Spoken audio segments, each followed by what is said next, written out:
All right, so the board did meet in closed session this evening. If Trustee Scott could please read out the closed session announcements. Okay, thank you.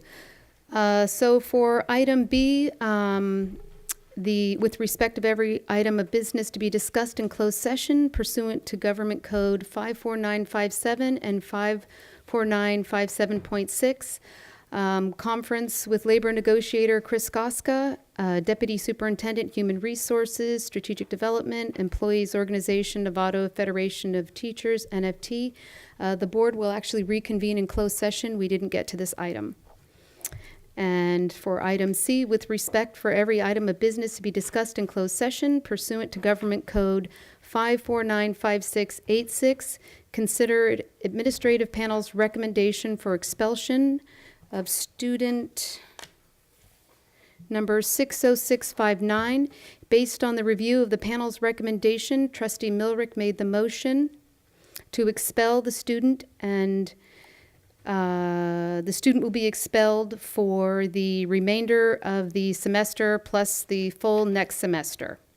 And then for following Ed Code violations, 48900.7, 48900B, 48900A. For the Ed Code violations, Trustee Cooper made the second motion, and we'll go ahead and do the roll call in public. So we have those motions made. Those in favor? Go down the line. Oh, I'm sorry. Trustee Milrick? Aye. Trustee Cooper? Aye. Trustee Nell? Aye. Okay, and Maria, you were absent, as is Trustee Mack. Trustee Scott, aye. Trustee Butler is an aye. Okay. And then just to announce, Trustee Mack is off on, he's not here this evening, and he's not calling in this evening. He's traveling for his work. Okay, and so for item B, with respect to every item to be discussed in closed session pursuant to Government Code 54956.86, consider administrative panel's recommendation for expulsion of student 59017. Based on a review of the panel's recommendation, Trustee Scott made the motion to expel the student, and the expulsion will be for the remainder of the semester plus the next full semester, following Ed Code violation 48915C and 2 Ed Code order violations. And Trustee Nell did the second motion. And the board further decided to suspend the expulsion order for the entire duration of the expulsion period. So we'll go ahead and do the roll call. And Trustee Milrick? Aye. Trustee Nell? Aye. Maria, you were absent. Trustee Cooper? Aye. Trustee Scott, I'm an aye. Trustee Butler? Aye. Okay, thank you. All right, and item E, with respect to every item of business to be discussed in closed session pursuant to Government Code 54956.86, consider administrative panel's recommendation for the expulsion of student number 54022. Based on the review of the panel's recommendation, Trustee Nell made the motion to expel the student to be expelled for the remainder of the semester plus the next full semester.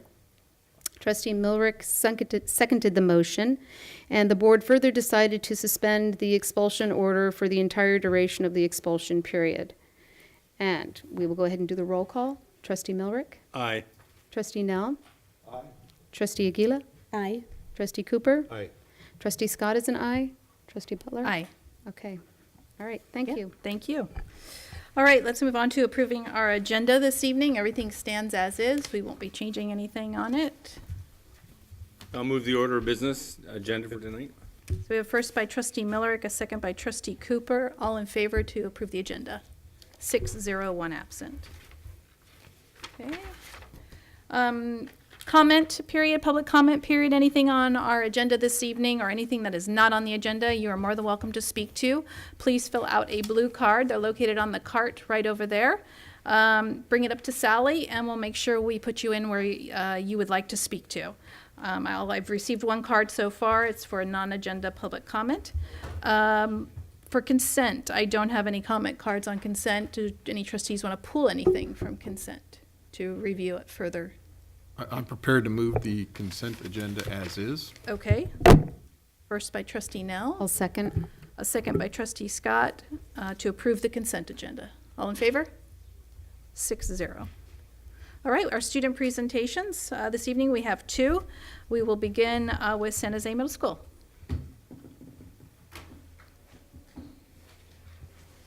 Come on up, kids. Don't be shy. Would you guys just gather out of the way of the vision? Why don't you stand in order? And we're good.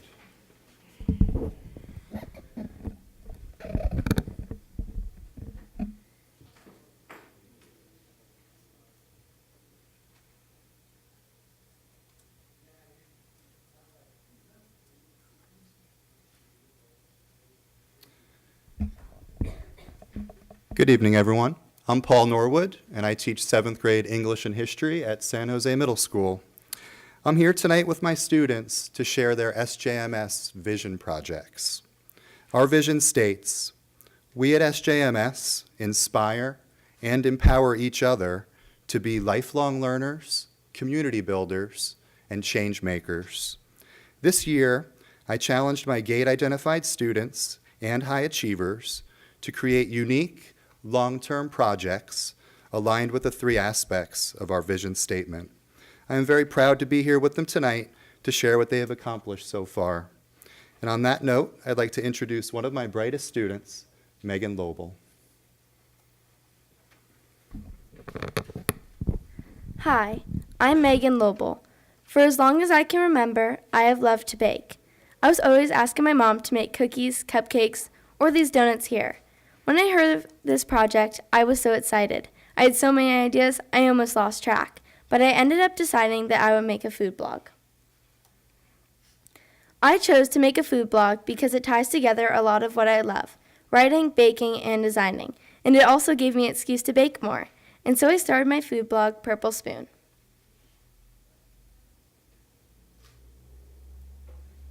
Welcome to my blog, Purple Spoon. As you have probably already guessed, purple is my favorite color, so I designed my website around that color scheme.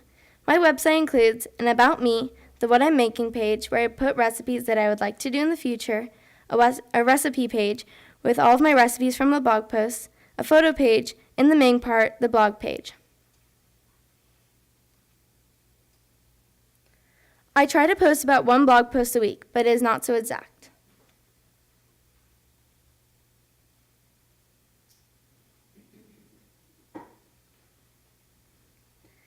This was one of my recent blog posts, where I made my grandma's sugar cookie recipe. Every blog post includes a short story about why I made this and what I like about it, the recipe, and photos of every step when I was making it. Some of the posts also have videos. Most of the blog posts are formatted differently because I've tried out different formats to find what I like best and what is most eye-catching. I have loved making this website and I intend to continue it long after this project ends.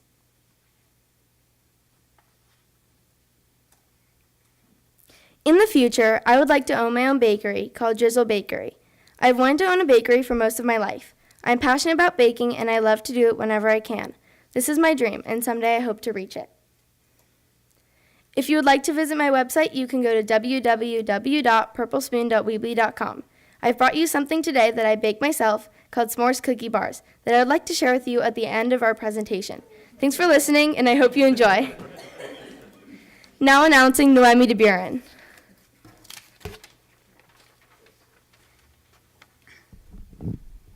Hello everyone, my name is Noemi DeBuren. I imagine a world where women and girls have the same rights as men.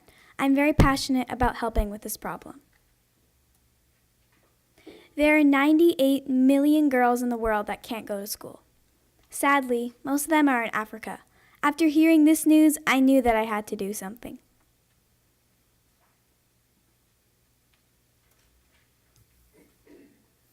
I've started a website to inform people on this problem.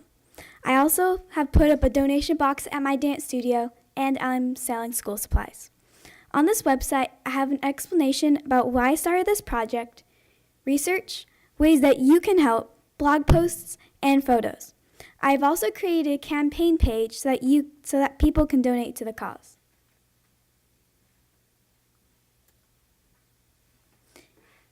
It would mean so much to me if you donated. With your help, we could put so many girls through school. It costs less than $1 to send a girl to school for one day. I have raised $500 so far. I recently donated the $236 that I have gotten from fundraising.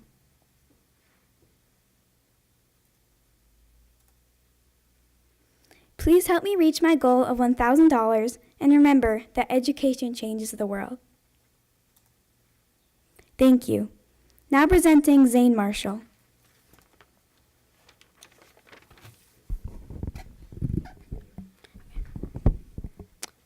Hi, I'm Zane Marshall. I've always been fascinated with space. Perhaps it's because I like to explore the unknown, or maybe it's just because I'm curious. But for whatever reason, I've always been interested in spaceflight. So when I heard about a new discovery made by NASA's Cassini orbiter, I was enthralled. It turned out this discovery would start a lifelong journey for me. In fact, it's the basis for everything I'm going to show you today. On October 28, 2015, Cassini passed by the icy, tiny, cold moon of Saturn, Enceladus. Enceladus is a seemingly unimportant moon. On the surface, it's cold, it's desolate, and its crust is made up of solid ice. So to the mission planners, this was simply a routine flyby. But we know today that the results would come to be considered one of the most important discoveries made by Cassini. During the flyby, Cassini took this fairly blurry picture as shown on the left. It shows Enceladus, but you might notice something kind of strange down at the bottom. That smudge puzzled scientists for quite a while. Some people thought that the camera just had a smudge on it, and that it was malfunctioning. But after repeated pictures from different angles, they realized that this was not just a malfunction. There was actually material being ejected from the south pole of Enceladus. Now, tiny icy moons don't just start spewing out material from nowhere. There had to be something very interesting going on. So, the scientists in charge of the mission decided to dive the spacecraft through the plumes to try to figure out what was in it. And it turned out the plumes were composed of liquid water. Now, liquid water in itself is a great find. It opens up many possibilities for new finds. However, water doesn't just come from nowhere, so there had to be some sort of liquid water ocean below the surface that these geysers were drawing off of. Now, water should also freeze in space because it's incredibly cold. So, scientists reasoned that there had to be some sort of heat source below the surface. They came up with this idea, shown on the left, that hydrothermal vents, fissures in the surface that release geothermal heat from the planet's core, were heating up this subsurface ocean and causing high pressures to build up, and thus making the geysers erupt. So this brings a submersible robotic probe to the subsurface ocean of Enceladus. Now, obviously, this is a very ambitious goal, so I think it goes without saying that there will be many obstacles along the way. As John F. Kennedy once said, "We choose to go to the moon and do the other things not because they are easy, but because they are hard." And this would definitely be very hard. My spacecraft would have to venture over 3,000 times farther than getting to the moon just to reach Enceladus, not counting even getting to the subsurface ocean. So I've gone through a couple mission designs, but they all have the same basic structure. You have an orbiter, which relays the communications back to Earth, and it also carries all the spacecraft to Enceladus. You have a lander, which lands on Enceladus. It deploys from the orbiter, and it carries down to the surface a cryobot, which is a small robot that uses a radioactive piece of plutonium-238 to melt its way through the ice down to the ocean. And finally, you have the submersible, which takes samples around the hydrothermal vents. So this was definitely not the first thing I came up with. I've gone through many mission designs, and I've already, even though I've been working on this for quite a while. But even though I've been calculating thrusts and coming up with new designs, this is still a very, very unfinished project. As the great Vincent van Gogh once said, art is never finished, only abandoned. And this project is definitely art in that respect. I'll never be done with it until I put that tiny robotic explorer on the tiny icy moon we call Enceladus. Thank you. And now announcing Manvita Kancharla.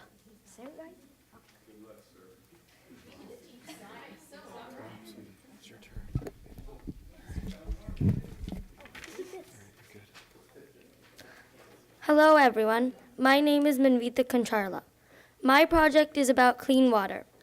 I partnered with an organization called the Water Project, and I am doing a campaign within them. All the funds that I raise will go to a community in Africa that is in need. I was inspired by the book Boy Who Harnessed the Wind because the main character helped Africa by putting in some type of electricity. This opened my eyes to the fact that there are many people out there that are not as fortunate as I. Clean water is not a right. Clean water is a right, not something that should be earned. Every human being on this planet deserves clean water without having to walk miles on miles to get it. I am very passionate about doing something about this problem. There are 844 million people in the world without access to clean, safe drinking water. Most of these people live in Africa.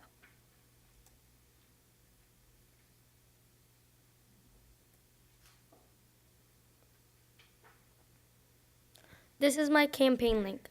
As you see here, I have already raised $362. I have also had a fundraiser to raise money by selling hot chocolate and other fun treats. But you can help too.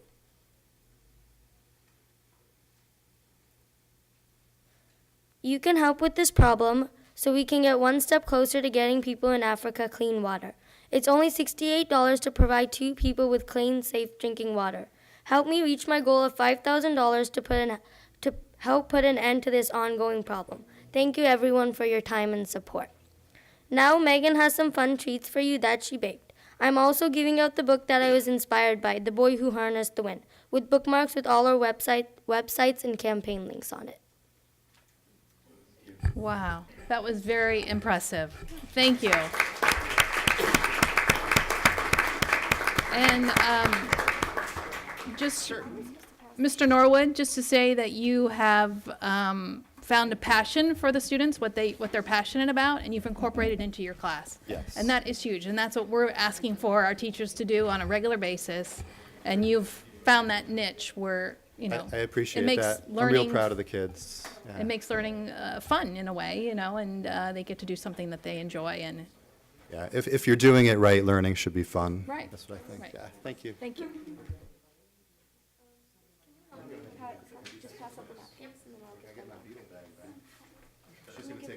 You guys go ahead and get your picture taken. Hang on to this right here.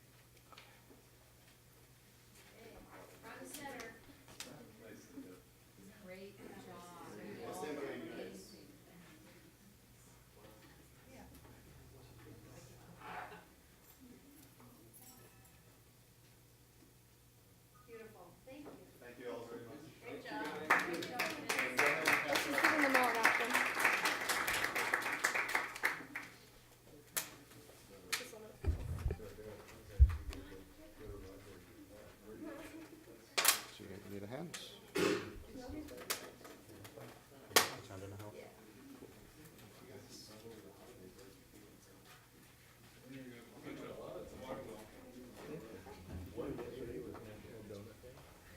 I did. Thank you so much. Very interesting. I should have made donuts. Thank you. Instead of making That's okay, that was yesterday. donuts. It's all new now. Yeah. You were wearing that track either? Yesterday was National Day. I love a good donut.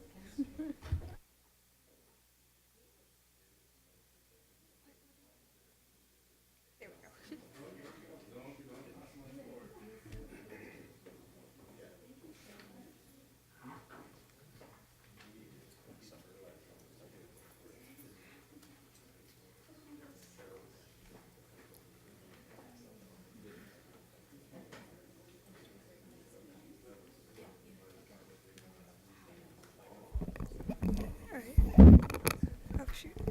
There we go. Okay, well, enjoy your snack. It's okay to eat. The next up is Ashley. Hi, Ashley. Hello.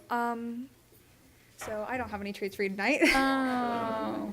but I have a very important presentation. And just for the board members, you have a copy of this presentation at your table.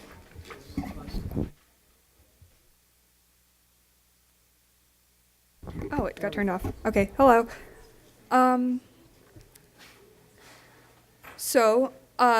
Last night I had the honor of presenting in front of the Novato Planning Commission, and I'm thankful to have the opportunity to share my presentation about my project to all of you tonight.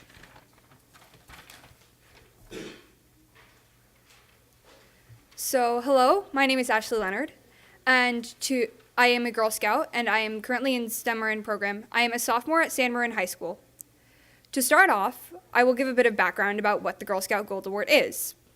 The Girl Scout Gold Award is the highest, most prestigious award that any Girl Scout can earn. It is similar or comparable to that of the Eagle Scout Award for Boy Scouts. The award is earned by completing a sustainable by a Girl Scout completing a sustainable project by herself in her community that makes an impact in her community. Fewer than 6% of qualified Girl Scouts earn this award annually. For my project, I selected to work with the intersection of Novato Boulevard, San Marin Drive, and Sutro Avenue to enhance pedestrian safety. While working with this intersection, I noticed there were two major components causing problems: the behavioral side and the infrastructure side. For the behavioral component, I partnered with Safe Routes to School to create Share the Road education at San Marin High School. This is the first program that San Marin High School has had for any kind of road education safety. This is a pilot program that we hope to implement across and extend to other schools in Novato as well as Marin County. For the infrastructure part, I volunteered at Novato Public Works for the creation of a project initiation document. I spent the last 7 months working on this document.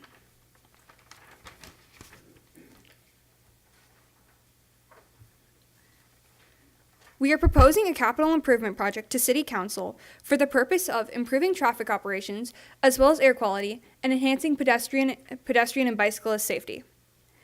This is because the existing level of service, which is a term used to define the efficiency of an intersection or roadway, during peak PM hours is currently in F, and this violates local and regional standards. Also, the intersection lacks continuous pedestrian and bicyclist safety facilities to meet the demand and high usage of the intersection.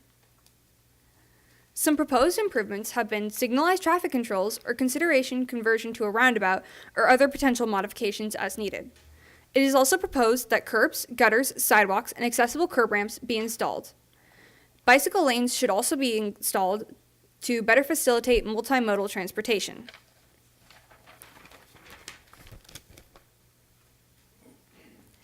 Here is a map of the proposed location for improvements.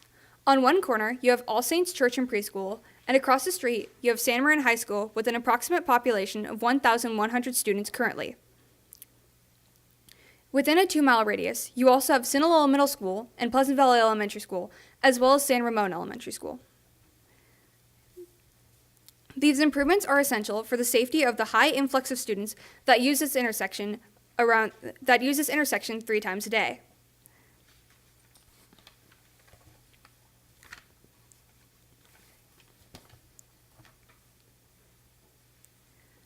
So before I finish, I would just like to thank President Butler for being at the Planning Commission meeting last night and speaking in support of my project. And I look forward to the board's support when I go before City Council in the future. Thank you. Can I say? Great, nice job. We have some questions. So Trustee Scott? Okay. I don't have a question. I just want to say thank you so much. I'm so proud of you. course. I know that this has been a long endeavor. I appreciate you collaborating with the City of Novato, the school district, and Safe Routes to School. I know that you've been working with the city for a very long time, and I just want to thank you so much for not giving up. A lot of students your age would have just said, forget it. So just thank you, and I just want to say how proud I am of you, because I know that this stuff is boring to kids your age. So the fact that you took an interest in it and you're doing some outreach and doing some real positive things in our community. I just want to say thank you, and I just want to let you know how proud I am of your efforts. Of course. Anybody else? No? Okay. Trustee Miller? Simple question, the proposed improvements, do you have a particular plan you prefer, or? So if I can speak, my name is Paul. Yeah, Carrier. come to the mic, Paul. Advisor for the Gold Award. So we've been working kind of as a team. We've been working as a team for the last 7 months on this. So what we left out of the presentation from last night's meeting, which was a little longer, was the part of the presentation that scopes out the capital improvement project. And so what it does, it goes through a very thorough process where they come up with recommendations and they go out to the public several times to get input to then refine those. So the most important thing I think for us is to recognize that we don't know what the options are yet. And we Okay. need to keep an open mind. So when the traffic engineers do all their work, Ashley's going to be working along with them, and then they will be offered up to the public to provide feedback, refine it, before it goes to city council for a final improvement. So hopefully that answers your question. Yep, good. Is this a career in civil engineering? Is that what I see here? Yes. Yes, trustee? Trustee Aguila and then Trustee Cooper. I just wanted to say thank you for being such a good example to other students. And I wish that a lot of the adults would, you saw a problem and you're trying to fix it and trying to be part of the solution. So I wish a lot of adults would do that, not just complain, but also try to find a solution to the problem. So thank you for being a good example. Of course. Trustee Cooper? So how does this, the relationship between you and Ashley, how does that work? That's sounds like a great So, relationship. while earning the Girl Scout Gold Award, a girl help kind of guide you through the project if you get stuck. Right. And I had gotten involved a little earlier with the issues that we've been facing from the intersection to the county line as a result, unfortunately, of Haley Ratliff's passing. Exactly, right up the street. Right. So I had been working with the city on getting them to get more involved. They came up with 8 recommendations. I shared an update with my neighborhood. Ashley read my email, and she was contemplating this location to be her Gold Award as it was. I was and already She looking was already at this. looking at it, so she contacted me, and I said I'd be happy to do that. Awesome. Great job, both of you. Thank you. Thank you, everybody. No, Thank you. Thank you, Ashley, very much, and good work. And hopefully this continues on to the council for them to approve it and add it to the list of the improvement projects that they already have. So, thank you.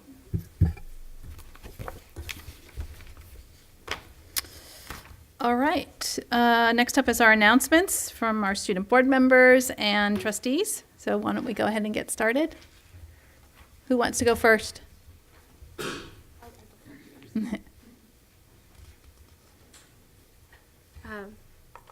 Hi, my name is Diogene. I'm from Marin Oaks. We started our second quarter on October 22nd and have new students from Novato High School, San Marin High School, Nova, and Community School. We also have students who are graduating within the next week or so through Open Exit. This Friday we were having our second team building day. Our leadership class puts together a variety of activities, and we are divided into teams to work together. It's a fun way for all of us to bond.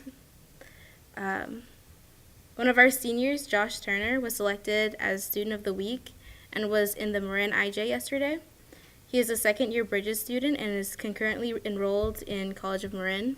He is also our November Student of the Month.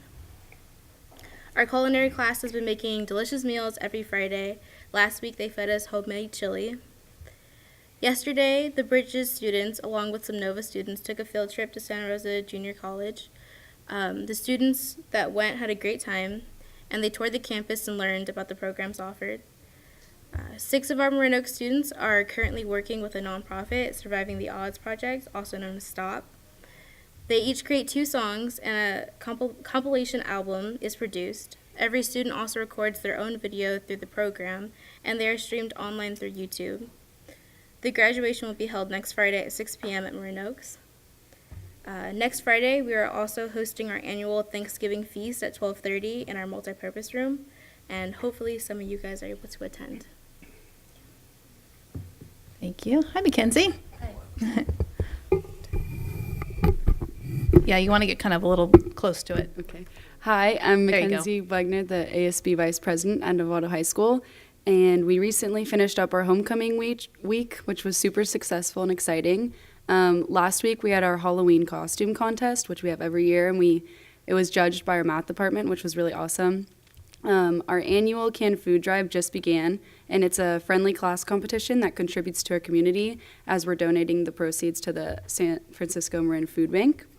Our rock band program is putting on 2 events this month. Last week they performed at the Phoenix, which is a restaurant in Santa Fe, and on November 29th they'll be performing at Hot Monk.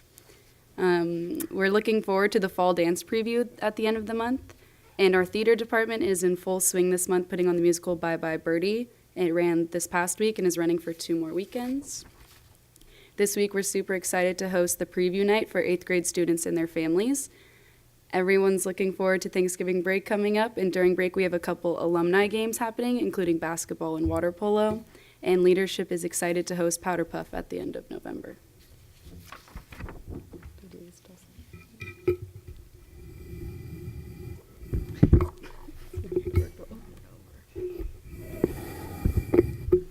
Hi, I'm Jimena Lara from San Marin, and so a few announcements. Mr. Mustang is November 28th. Today we had a walkout led by 2 GSA club student members named by Asher and Ashley. We just missed Ashley, but she led it with her friend Asher. And it was just a walkout supporting the trans community and just everything that's happening right now. And I just think it's a really important issue, and I have a tremendous amount of respect for them and what they did just for going up there and being so brave and talking about an issue that's so important. This Thursday, there is a NOIT event, so that stands for Not in Our Town. And so Not in Our Town is a movement to stop address bullying, and build safe, inclusive communities for all. So that is a Light in the Darkness screening event this Thursday at 6:30 at the Unity in Marin. And I'm lucky enough to be on the student panel for that, so I'm really excited. I encourage parents to attend the event because it's also a really important issue, and it addresses really important topics. Last Thursday, a few representatives from the 10,000 Degrees program came in to AP government classes to help every senior fill out their FAFSA applications. And then we just recently had our 8th grade parent night, which was really awesome. So, Thank you. Before we move on, Trustee Miller, we have our school site plans that are going to be coming up here in the agenda. If the 3 of you could stay, that would be good to hear each of your school site plans.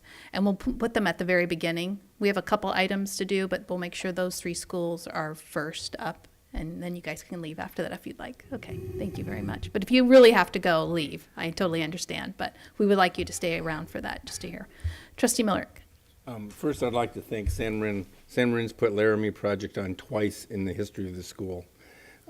And that San Marin continues that same focus on those issues is I'm proud of the school in that regard. It's been a long-term commitment to those issues. So thank you very much.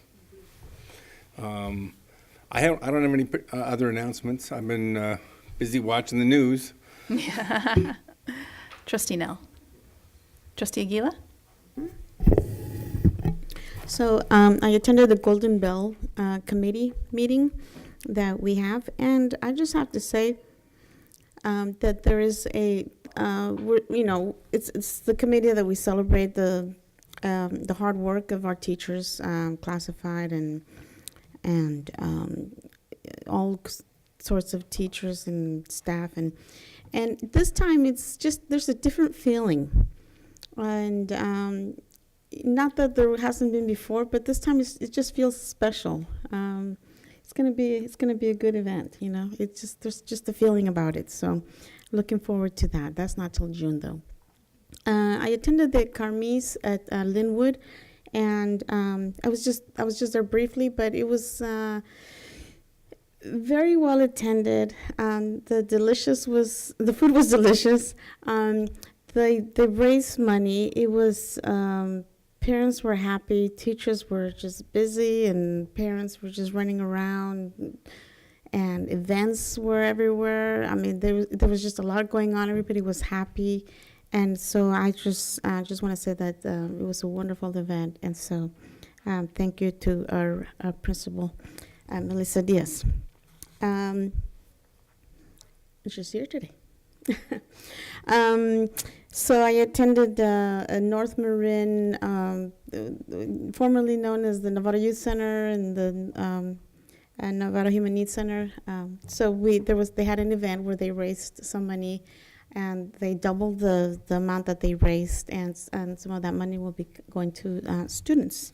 So I'd like to thank Cheryl Padlock for doing that event.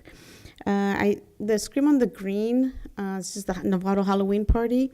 And again, it's just thank you for all those that were involved in that. And that's it. Trustee Cooper? Trustee Scott? On October 24th, San Marin had an educational evening for parents to learn about vaping. And I decided to go because I didn't really know much about it. I'm not even sure I would know that if I saw it on a table. And I learned a lot. The parents, it was well attended as well. I also wanted to go because I think that's going to be coming up for possible policy revisions. And I just want to reach out to my fellow board members. We need to be educated on this. It's a newer way of smoking, if you will, not only cigarettes, but cannabis, as I understand as well. So it was very informative, and I have to say I was absolutely shocked by the statistics at how much our youth is taking advantage of this new way to smoke. And the addiction rate was much higher than what normal cigarettes were, which I didn't know either. So it's just something that I would like to see us roll that out at all of our schools. And when I asked that question, I was told that they would. So it's something that I just think we should pay attention to. Thank you. Great, thank you for attending that. It has been busy since our last regular board meeting, so I have a few things. I was able to get to the Marin Promise Partnership Council. I sit on that for the Marin County School Boards Association, and they're continuing their work on different areas of pre-K to 3 and college and career readiness. I also attended the Special Ed Education Parent Night that was held here. Fairly good turnout. Could have been more parents there, but it wasn't bad. I was able to get to the Novato High Homecoming Parade, the San Marin Novato High football game. I was able to stop by there. One of the great things I just did recently was I attended this week was the San Marin 8th grade family night. So Mark, your team did a great job. It was a great way of getting those 8th grade parents to get to know what San Marin's all about. It was phenomenal. It was probably one of the best ones I'd been on. I know Diana Santamarina, the assistant principal over there, put it all together, and she did an amazing job. So it was packed in the gym on one side of the whole gym was filled with parents and students, and they really highlighted their programs and their departments. And who spoke were the students who spoke about each department and each program there, not the teachers.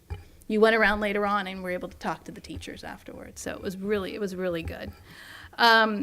What else? Oh, one of the things I did was I was chosen as the trustee for the P3, National P3 Institute that was held in Colorado. So, Marin Community Foundation funds 14 schools, I think it is, in the county. They fund all of our elementary schools here with our pre-K to 3 work.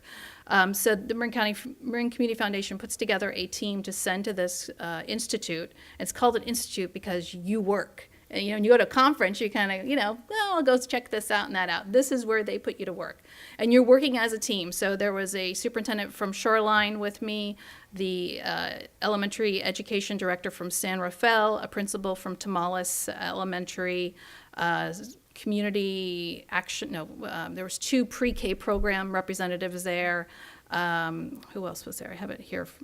Loma Verde's principal, so Tanya Chima was there, and along with myself, and Bonnie Barron, who now does what Jan Derby was doing with the pre-K to 3 work. So there was a group of 8 of us, and there was 100 people there, and I think there was 14 groups, and we were either at the state level looking at the pre-K to 3 work, or district level, or even county level. So there were all different levels there, and you were able to network with these people, and it was amazing. So one of the things that I walked away there was an aha moment of, we need to be doing full-day kindergarten. Yes. We need to be doing full-day kindergarten. We do extended day right now, but the amount that, the benefit that we will get in getting these students early on, obviously, is doing, we should be known as a pre-K to 12 district, and I think we are. But I think having these kids have a full day of kindergarten, I think we're one of the few in the county that do just extended day. Most do a full day. I could be wrong, but that's from some of the information that I was able to get. So I would like to put forth to ask the board if we can get a report from staff on looking at a full day kindergarten. What does that mean? I'm sure there's some costs involved, and maybe contract, I don't know. So if the majority of the board is interested in that coming back, I would like to look at that. I'm interested in that. I would Add support that. physical plant issues that come with that, Yes, you're right. because Yeah.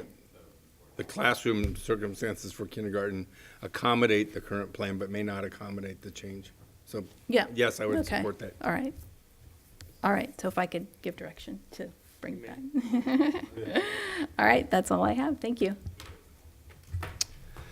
So probably the highlight I met last week, I got to shadow Jimena at San Marin High School on Thursday. So I went to her classes in the morning and had a great time sitting in and revisiting high school. It's been a while. All of her teachers had great things to say about you. So thanks for your energy and enthusiasm. And it was really a fun day. We also brought a team at the same time. Debbie was in Colorado. We were in Colorado at Denver. So we brought 3 teachers, a couple site administrators and district officers to learn about standards-based grading and kind of a competency-based system. And I think that's really where we're poised with our graduate profile to move towards. We've already been working on learning targets, which was kind of started by our math department. So standards-based grading and a competency-based system is, I think, where we're headed, and we will bring you more information about that. But it was a great conference.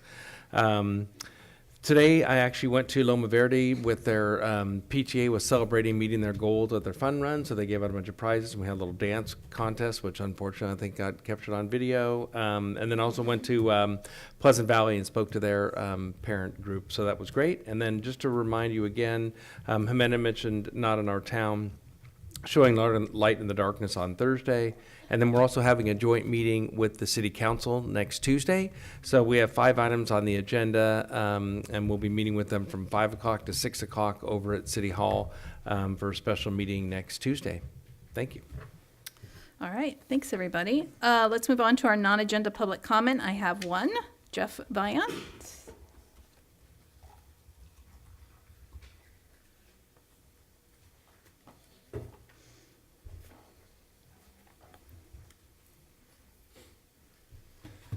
Good evening.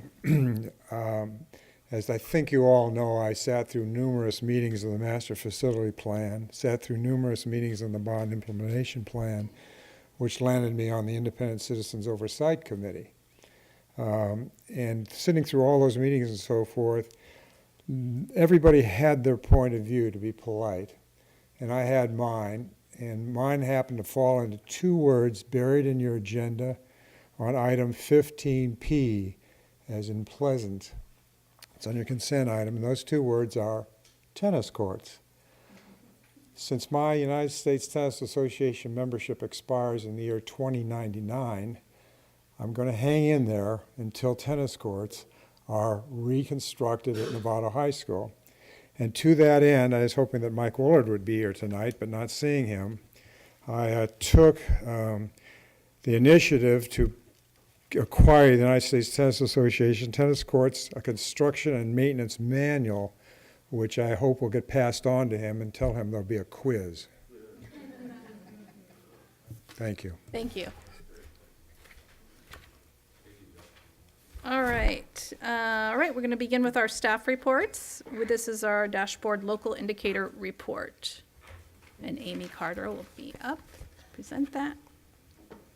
It's basically her night tonight. It's my night. Not Yancey's.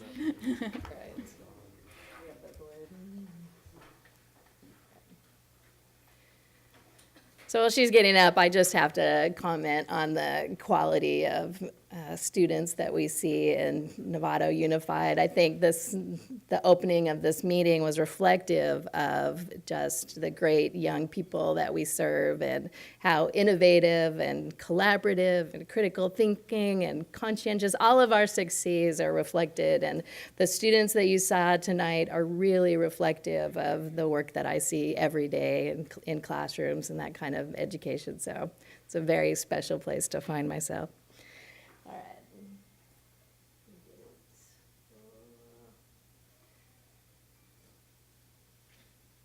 All right.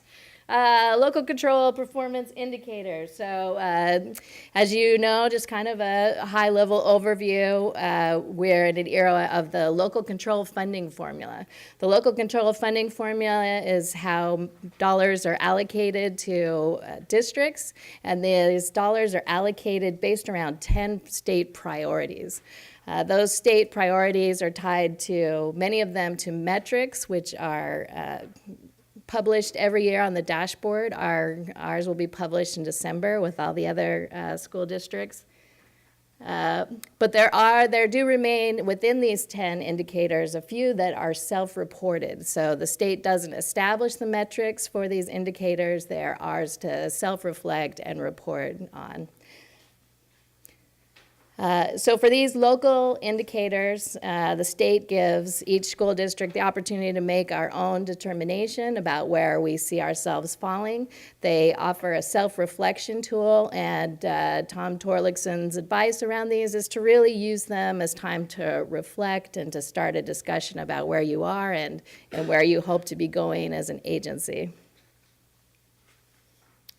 So Education Services sat down with these indicators. We looked at all of our data. We looked at our SARC report. We looked at our youth truth data. We looked at our professional development schedules. We looked at a lot of different metrics to establish some ranking. We did interviews with administrators, staff, to really establish and make sure that we're reflective of where we feel that the district truly is.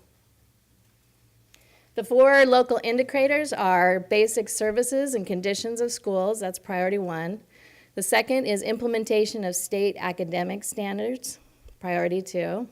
The third is parent engagement, priority 3. And the final one is school climate, priority 6. So these are the 4 indicators that we get to report on, and those do appear on the final dashboard when that goes live in December. So based on our findings, we did find that we had met all of these priorities, but I'd like to talk a little bit more about each one of those. So for the basic services conditions at school, you can see for the last few years, based on our Williams Act complaints, we've been able to ensure that students do have access to their standards-aligned instruction materials, both at home and at school. So we have a perfect track record in that regard. We struggled a little bit with the roof at San Ramon, and so we had a few years where that was reported on our finding, and I'm happy to report that this year we were able to post a big 0 there and report to the state that we are in good repair and standing throughout the district with our facilities. The final one is the number of misassignments of teachers, of English learners. These are individuals that might not have the appropriate credentials. Or that we have a vacant teaching positions, and this, again, is under 1% for our district, so we keep that under 1% just because you never know what could happen, but we know that it will be very minimal if anything does occur. Our next category is the implementation of state standards. We had the opportunity to either provide a narrative where we described our summary or use the state ranking on this work. Since in the past, Novato Unified had used the state ranking tool, we just continued our use with that. And you can see, I do want to note that we do have several of these where we've hit full implementation, which is awesome, but really what we're shooting for is full implementation and sustainability. So we really want to get the district to a place where things are implemented, but that they are sustainable and that things are happening organically in the system without sort of administrator drivers or district drivers. So that's something to keep in mind, is that full implementation and sustainability is what we're all striving to get on each of these aspects. So as we look at the priority 2, we're looking at the adopted academics and curriculum frameworks for the state standards. We're at full implementation in ELA, ELD, and math. And we ranked at the beginning development for the next generation science standards, which probably everyone in California is, because we're still at a point where that curriculum is just being authorized, and we're going to be able to start taking a look at state authorized curriculum in the fall and the spring. So everybody's just on that threshold. Also, the history and social science, we felt we're still in that beginning development, and that we don't have institutional wall-to-wall, those state academic standards in place in a real grooved way. All of our professional development as a district is focused on this work and making sure that our curriculum is aligned to state standards and that we have those learning targets. So we feel that work is getting done, and we're getting increasingly closer to being able to say that we have full implementation on all these areas. Again, full implementation in the area of adopted academic and curriculum frameworks. Our ELA with full implementation, ELD, mathematics. Next generation science standards, as I described, we're in the exploration and research phase on how we want to go about with that curriculum. Where do we want to land? Do we want to continue some work with some of the Stanford materials, or look at some of these state-approved curriculums that are coming live in the fall? We're partnering with Marin County Office of Education. All the districts throughout Marin are going to be doing that same work together, so we're hoping to see that also advance this year. And beginning development again in history and social science, and again, we're partnering with Marin County Office of Ed around some of that work. The other adopted academic standards in the area of CTE, full implementation, health and education content standards, full implementation, including the recent updates with the health education. Those have been implemented within our system. Physical education, model content standards, full implementation, and our visual and performing initial implementation, and world language initial implementation. We lagged a little bit in these areas last year in our self-reporting, and while we feel we've advanced, we don't feel like we're at that full implementation in those 2 areas. So those are areas of focus for our work in educational services for the next few months. Moving on, the support for teachers and administrators. So this is the rate of the district success engaging in the following activities. So identifying the professional learning needs of the teachers, full implementation. We have a robust professional learning package. Identifying the professional learning needs of the individual teachers, full implementation. We consult with the teachers as we move forward with our professional development. And providing that support for teachers on the standards that they have not yet mastered. And again, that's really some of our targeted work with our instructional coaches and making sure that every teacher within Novato Unified really has mastered those academic standards and has curriculum aligned to that along with their learning targets. So. The last priority is parental engagement. We based our findings on this on a lot of our Youth Truth survey data. What's great about the Youth Truth metric is that next year we'll be able to start comparing like-alike data and see, how we're progressing in these matters. We've put in your packet some of the metrics of the self-reporting of the parental engagement. And it'll be interesting to see that grow over the years. Our final one is the school climate, priority 6. Again, this was, we were able to take this from Youth Truth data, and this, we looked at what students are saying about the safety of their campus, parents, all those that were involved in that survey. You can see Novato Unified is the bright orange bar on the top, and the slightly lighter bar below it is the California schools, and the gray bar is the typical youth through surveys. So that's compared to national data. So we're really proud to see that on the school climate survey data that we were right up there with meeting or exceeding California standards and also significantly exceeding those national standards. So next steps. So this narrative to the sites specifically so that we can kind of take a look at that before it goes live and validate the data November 9th. We have the suspension rate indicator comes online the 16th internally, and the academic indicators come online November 26th.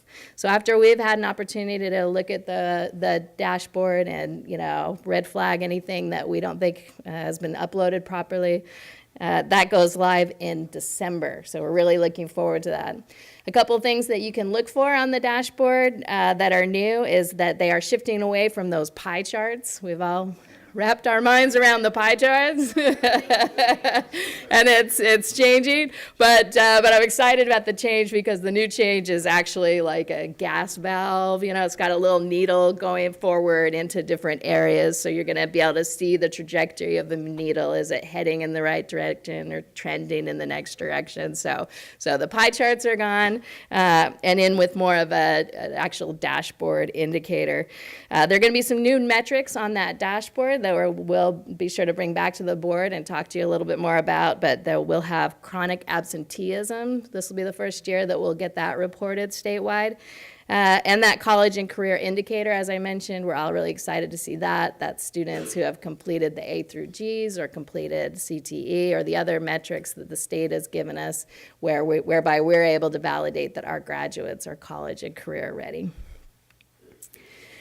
The timeline for our next LCAP is coming up. So as we're kind of closing the books on this, we are starting to shift into getting feedback, getting community input, looking at data with adult partners and student partners and individuals from the community to really start thinking through how we want to design our next LCAP. Our current one is coming to a close, and we have an opportunity to really think through the scope of our next 3 years of work. So we'd like to encourage anyone that's interested in having a voice in the direction of our school to join those meetings. They'll take place in the spring, and in May we'll redesign a new LCAP and base some goals around this dashboard work. So, questions?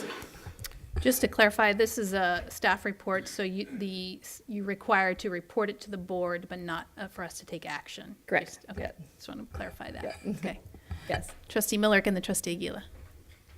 So question as we move forward, and first off, more importantly than the slides that we've just observed, we've spent the most part of this evening listening to students and student voice and student capability at various grade levels. And if there's an indication of our success in Novato or not, it's those student voices. The slides are nice, but the kids are amazing. Yep. Just as a framework. I had the opportunity over the last month or so to go and visit school sites with Jen Larson and watch some of what's happening in the classrooms, and the decision to move towards Chromebooks and have students take responsible activity in their education seems to me to be significant parts of this, and the move towards project-based learning seems to be significant in terms of the behavior I've seen. And so, Jim, in that regard, I think, you know, that's a credit to your leadership. My concern in that same sentence is for that to be successful, the deployment of the technology platform that our children are using to learn, and clearly they're learning, is jeopardized by the fact that we've deferred some of the spending in the technology platform by action of this board. And I don't know if that's true or not. I would like to put before you a question going forward for the next year. Do we have enough support for the platform? Are we able to stay current? Is it meeting the needs of our students? Because what I've heard is there are times when it gets slow or unresponsive because we're pushing its limits. And I would like to just open the floor for the question to be asked, and a year from now answer it. Are we able to meet the commitments that we've made to this community in terms of our technology commitment because we've redirected funds in other areas, and I want to make sure we don't hamper our academic progress that we're going to see represented tonight. So that's it's a tough question, and it's going to take some thinking. Thank you. Trustee Aguila. I have a question about the chart on page 14. And we looked at the survey before in the past, and some of the numbers are alarming. I would like to see those numbers to be better. And I like us to see that we're doing better than we are, and have our students feel more. I know surveys are just that, the survey, and not 100% true all the time, or just a piece of the puzzle. But I'm wondering, with the California, is this when you're talking about California schools? Is this the test from the Chicks survey? Youth Truth Survey, so this is a Likert scale for where they're rating our schools. And so this is just one, just the Youth Truths, that's it. So when you say California, it's not the Chicks, the healthy. No, but we California did look at the Kids survey? we did look at the Healthy Kids survey That's as not well this. in that work. No. And we also looked at discipline data as well. So Okay. those were 3 elements that went into that assessment. Okay, and then when it says your district, so because I just wanted to make sure that we were talking about the same test. So it's not the Chick survey. Okay. Superintendent Hogaboom would like to make a comment. Yeah. So I think it's really important when we look at these Youth Truth survey results, that we are comparing ourselves to the very few generally high-performing school districts that gave the Youth Truth survey. So the fact that we are up there in the top of these is really good, because we weren't in some other areas. So I think in California there were like 12 school districts or so that actually even gave it. And again, they're very high performing districts. So when we're comparing ourselves to other California schools, it's a smaller sample size of high performing schools. And the same thing, typical Youth Truth surveys would be 35 districts throughout the United States. But generally, when you looked at some other results, we were a lot lower than that. So this one is actually pretty impressive, because it's not a norm. When we say we're comparing ourselves to California schools, it's all the schools. This is just a very small select number of schools who elected to give the Youth Truth survey. So it's not what we would consider a normal comparison. So on that, based on that, these numbers are really high. All right, thank you. I just wanted to, just point that, first of all, get clarity on what survey that was. And then second, still, I'm glad that you gave that clarity, because, some of the numbers are not, it helps. Trustee Scott? So I heard you say 2 dates, November 9th and then mid-December. When will the trustees have that information? So the information is available internally, but it's embargoed, and it goes live in December. So we won't get to look at that I will send you until... that information. Yes. Okay, thank you. I'll send you the exact date, but Thank you. we'll get to have some internal discussions beforehand. Trustee Cooper? That would be great to see. Look forward to that. On the slide 4, 5, 6, how do you determine so you've got priority 1, 2, 3, and 6. How do you determine which one of those priorities? Is that something arbitrary that you decide? Or No, the local control funding formula identifies those 4 as local reporting. So those are the 4 you're stuck, okay. Yep. All the rest are embedded into the state metrics, You have which no would chance go out to on those report. dashboards, and no. Okay. Thank you. Right, I was any- just getting used to those pie charts. Sorry, the Trivia Pursuit pieces are gone. Anybody else? This is just a staff report. Trustee Nell? Just to follow along with Trustee Milrick's comments about the technology side, I'll go to the Truth Survey.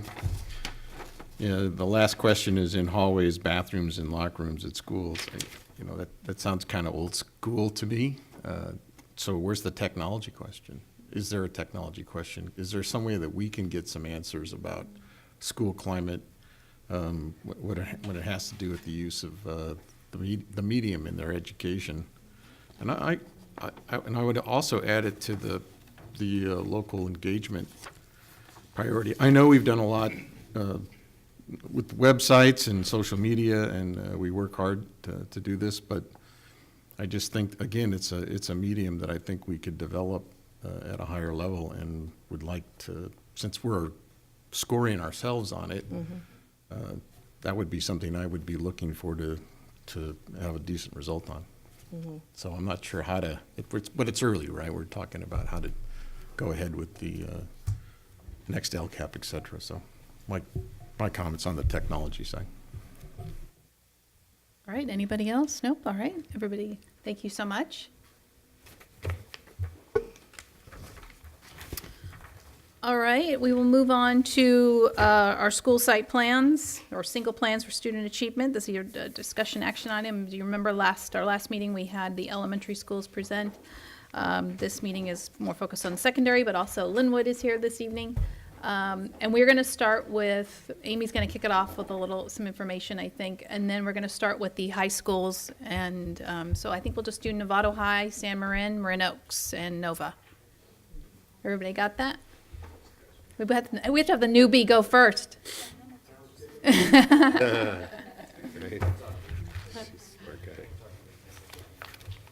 So just as Director Larson did for you at the elementary single plan for student achievement, we just want to offer the board really quickly a high-level overview of the elements that you'll see in each one of these single plans for student achievement.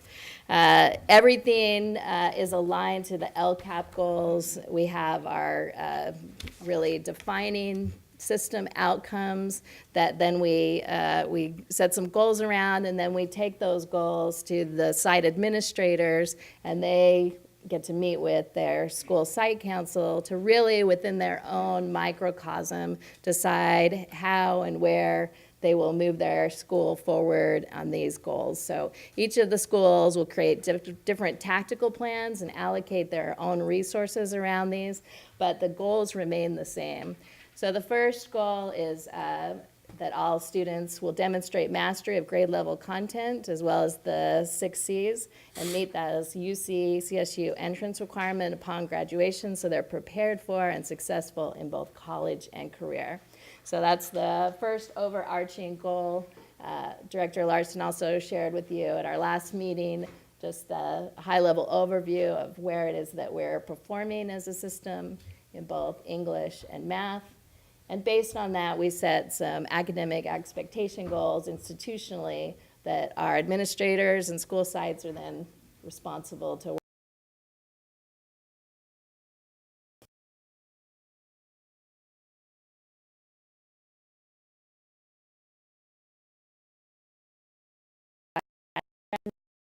instructional methods are area of focus, not the curriculum, but the instructional methods, making sure that that first instruction is best instruction and rich in academic language and scaffolding.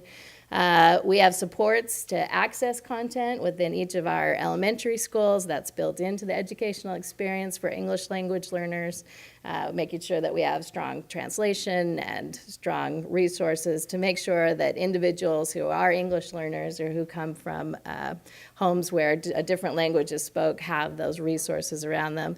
And this is where the work with our Kevin Clark Consulting also really comes into play, both at the secondary and at the elementary school level. On the area of college and career readiness, system-wide, again, we have some protocols in place. All students that attend any high school in Nevada Unified School District have the opportunity to take the PSAT exam. That's a great opportunity for them to really conceptualize where they're going with the SAT, the ACT, and it also will give students some feedback about their high potential to participate in AP classes. So it's a really fun indicator and a confident boost for those students and helps us to identify those who may not be self-selecting into those high academic classes but are truly suited to that higher level of academic rigor.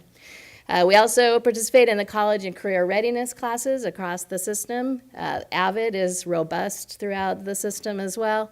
And all of our secondary teams are working on e-portfolios and senior defenses to really make sure that students at 5th, 8th, and 12th grade year have those capstone experiences to really share their knowledge and their own self-reflection on those 6 C's. Our second goal that we put forth throughout the district that we're all working together to achieve is that staff are receiving the appropriate support and resources in order to create the conditions to ensure that student success. Again, system-wide, we have our professional development, our culturally responsive teaching, project-based learning, and the instructional leadership teams at each of the school sites gets to have their own site input around how they want to see their professional development days take place and how those are aligned with our district professional development days. So really, we're taking these outcomes and taking them to the individuals who have the most insight on what work should occur next, and they get to have a voice at each of the school sites around where and how each of the school sites will meet these goals. And the final LCAP goal is our community involvement, and each of the schools is faced with the goal of ensuring that they will develop and maintain positive parent, student, and community involvement and engagement to promote and support student success. And this is a little of the work that we've already mentioned, having information on our websites, our Director of Communication is very vigilant about informing teachers and then making individuals throughout the community, and then also making sure that all of our communications take place in English and Spanish, that we have the counselor, bilingual, and newcomer liaisons to make sure that everything happening is robust. But along with this, each of the school sites also gets to create their own tactical plan based on parent input and staff input around what they want to do specifically at each site.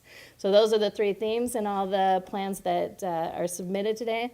And we've asked the administrators to just really focus on some of the high-level and most essential needs that differentiate their school from one another for you. So I'll give it to you.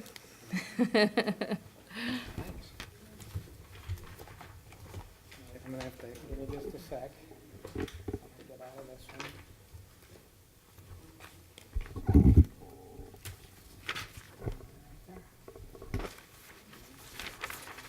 Perfect.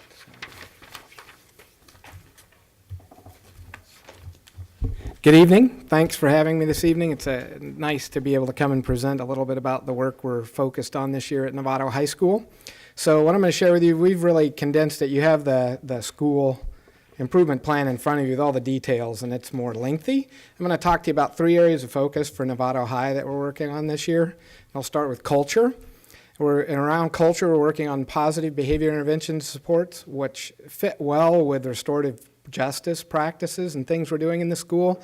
This is really complementary to that, and it really starts with adult behavior being changed around our culture and how we reward and speak to students who are doing the right thing versus just consequenting the kids for doing the wrong thing.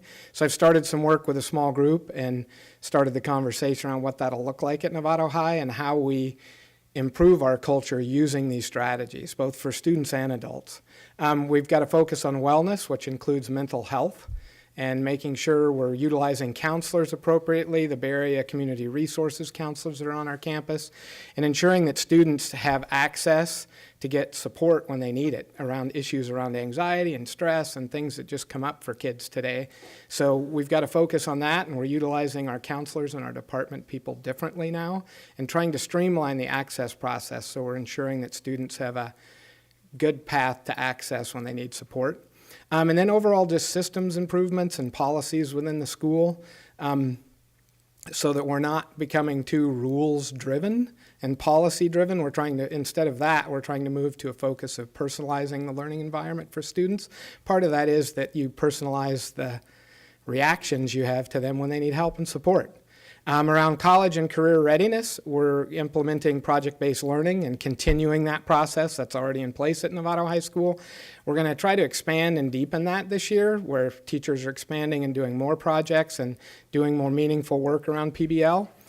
We definitely have a focus on English language development, working with all staff around strategies and instructional methods that support all students in class.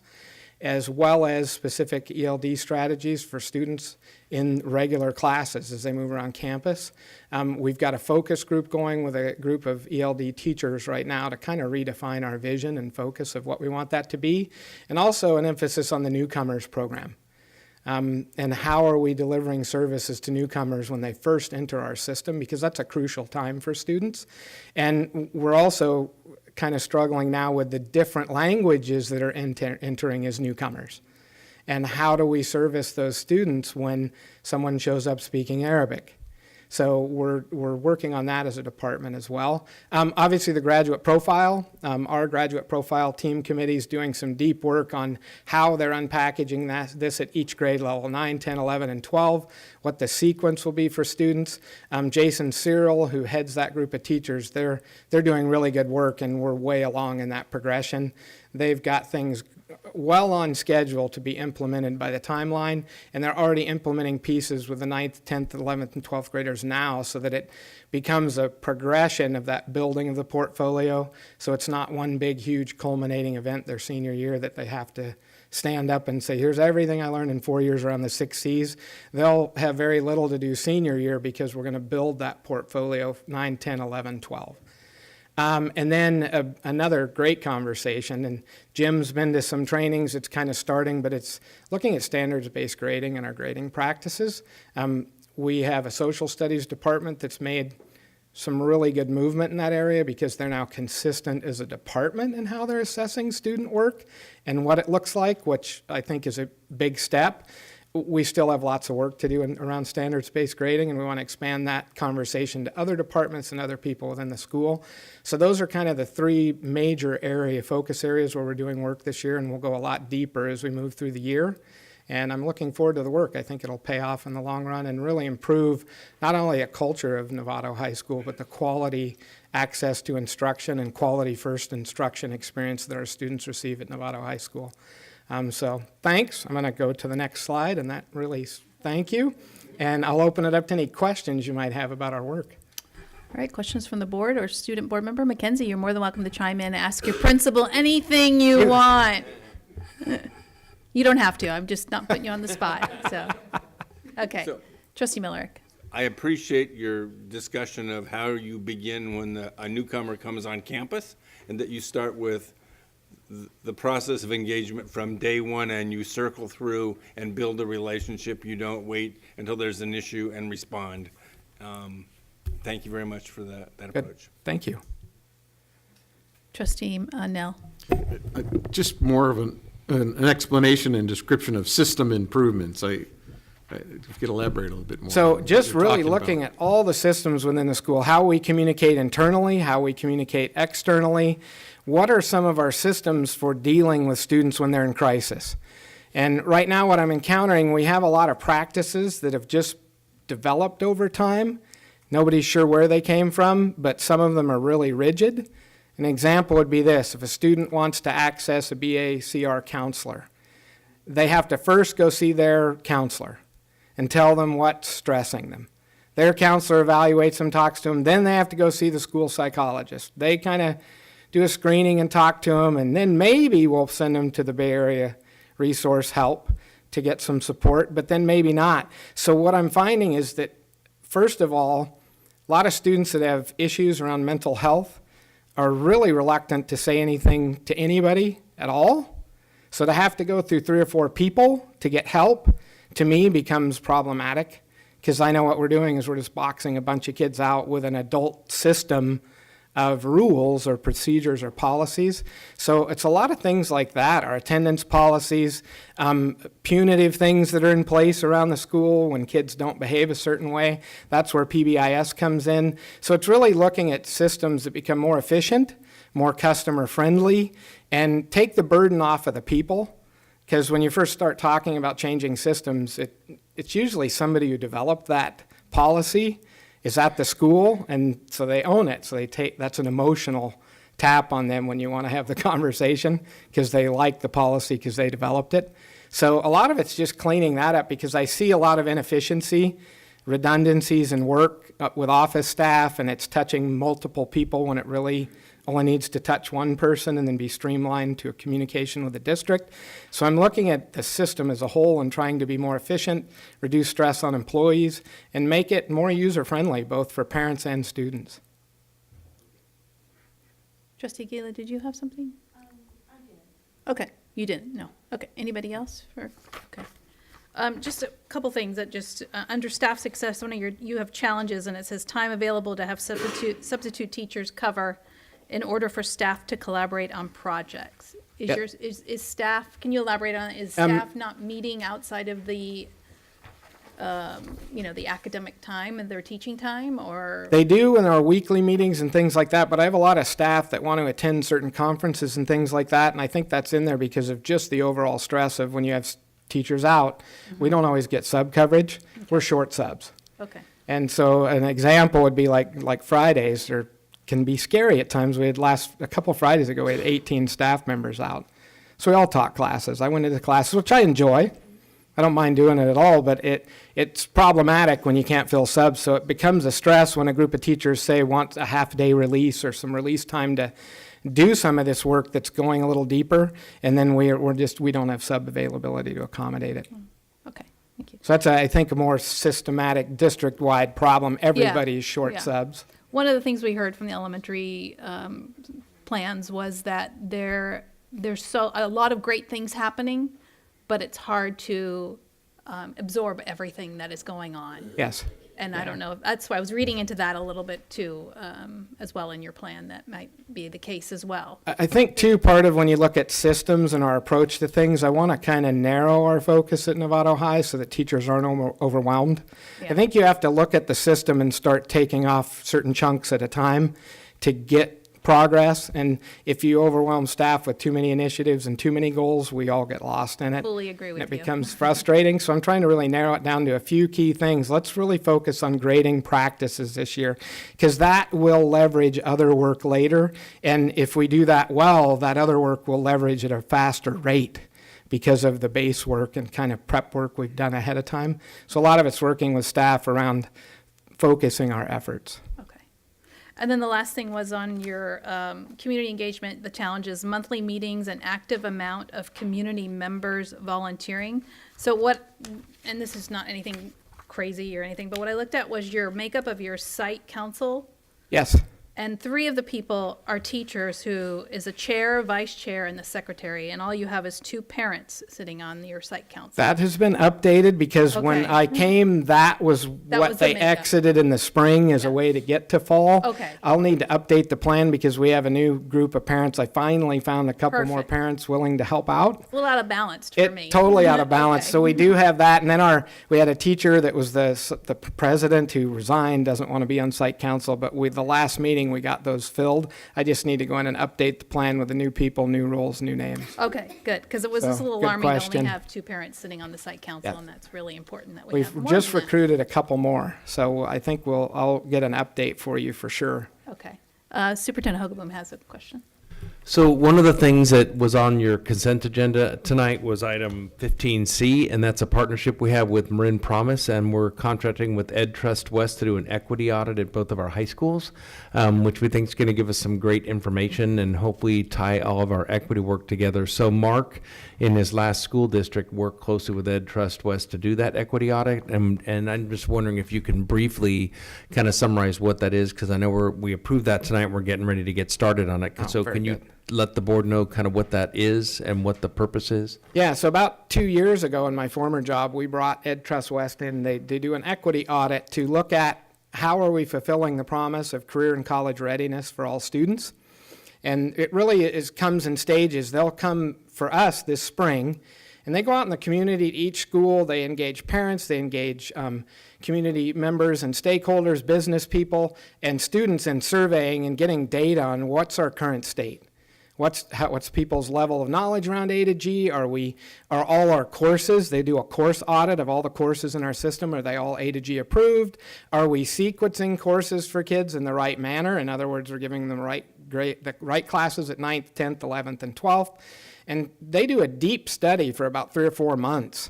And then they'll come back and present to the board and to the district all of this raw data about what they found out about our current state, From that, in my former district, I had a group of 80 participants who we then took through about an 8-month process of developing a new blueprint for student success within the district. We called it a roadmap to student success. We took all that data and went back and studied our systems, looked at all the systems, and then realigned everything to make sure we can ensure what we're promising to the public in a logical and meaningful way. Probably for me, one of the most powerful pieces of work I've done in education. The result of it was fantastic. It provided all of us new insight on our thinking about how we educate kids, teachers' thinking and beliefs around A to G, community thoughts around that process. So I found it highly enlightening and engaging. And I believe it. When Jim told me they were coming, I thought that's just great. That'll be very good for our district. It's an external source that takes a look at us and says, guys, here's where we think you're at based on all the input we gathered.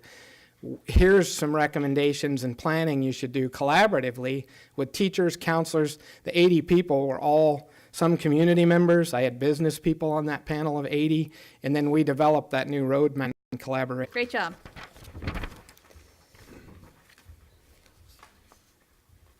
All right, San Marin is up next.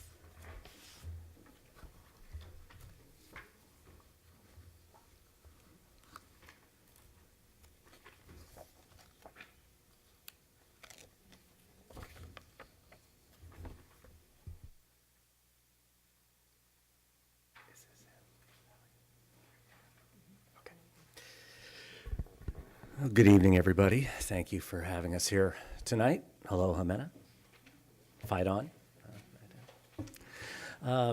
Right, so here we go, board presentation. I think before we start, we had some really great spirited conversations from School Site Council the other week that may hopefully come up when I'm sharing some things that are on the slides here. So first thing, what we did well, what we did to increase our student achievement, and why we think we have to improve. There are some things reflected in the slides that I think we're really proud of, but there's also things that as a staff, that just simply isn't good enough. We just simply haven't closed the gap enough. So that will come out, hopefully, over the next minute or two. So here's what we did last year to raise some student achievement. We utilized the interim assessments that is provided for us on CASP. We created learning targets and continue to do that work, and it was really a district-wide initiative, but specifically in Algebra 1. And consistently in our Algebra 1 classes, it's a consistent curriculum delivered to students. We created, again, common curriculum and worked at deconstructing standards. Our English is, for the most part, we are all there together. It's consistent. It is not a random draw, depending on the teacher you get and what is taught, what standards that are taught, what assessments are given. And that's true now in, for the most part, U.S. history and world history, and in math and geometry and Algebra 2. So we made assessments important. We, when I came in last year, we had conversations about our expectations, not our rules, but our expectations. We expect a lot of our students, and we really demand it of our junior class. This data is important. The way San Marin is perceived is important. The way we are judged and compared to other schools is important. And doggone it, you got to take this seriously. And Jimena was part of that class that they took it upon themselves. The students took it upon themselves to do well. And we're very proud of them. Jimena is one of our leaders on campus. And I can't probably say her name enough, that took that, one among many, that said, we're going to try to demonstrate what we know and how we know it and why this is important to us. So we made that conversation about what we expect of you is critical, and of our staff, and they took that serious as well. So we looked at shifting culture. I already touched on expectations, but shifting our culture and how we address things, and staying focused. A lot of our work last year and this year is about staying focused to the common curriculum, now the assessments, and then looking at the data from those assessments. We have a long, long way to go because we still have to establish a platform to look at the data to actually change the practice of our teaching. So here are some of those results on CASP. If you look at the bottom row, these are the comparable districts that we use with our for negotiations with NFT. And I have pretty good familiarity with about 5 of those schools. So we had double-digit gains in English and math, and as you notice, that's the column to look at right here, compared on both sides. We're the only school that had the double-digit gains on both sides. So we're very pleased about that. But again, those scores simply aren't good enough. Where we rank in all those comparable districts as a staff, we're just not pleased with that. But yes, we're very happy that we had double-digit gains in English and math last year. And as you notice, it wasn't a great year for all of our comparable districts in terms of their growth. Next up, we look at what our results were. We had growth in those three areas. Very proud with students with disabilities, a 24% increase. Not pleased with our ELs. Not pleased with our Hispanic Latino population. A small dip, but going into the reds, just not good enough.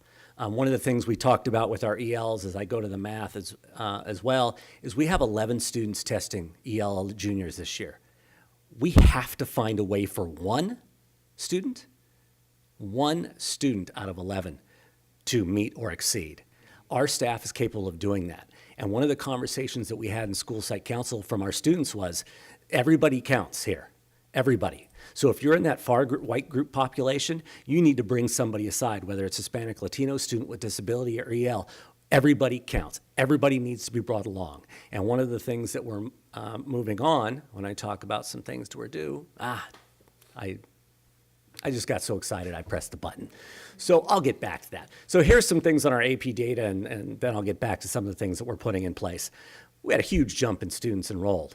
One of that can be attributed to we have 5 periods of AP Human Geography, which is about 150 more students. But as we look at our percent tested, really unacceptable to test 60% and our percent passed. So as we look, we are trying to bump that up to a 75%. If we're testing about 75 to 80 and 75 to 80% of our students are passing, that's going to meet what our comparable districts are doing. Again, I shared that there is familiarity with some of those districts, so I know a little bit about what they do, and that would be unacceptable. We get things come up, but our expectation if you take AP is you take the test and you will do well. Challenge yourself. That's why you're in the course. Okay, so how we're going to improve those things. So we want to increase student-wide support. So Learning Lounge, which runs 3 days after school from about 3:30 to 7 in the library.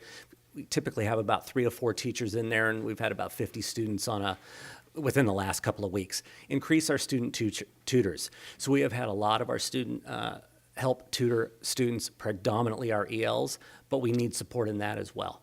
I would suggest perhaps creating a class for students who can be involved with peer tutors, get elective credit and support.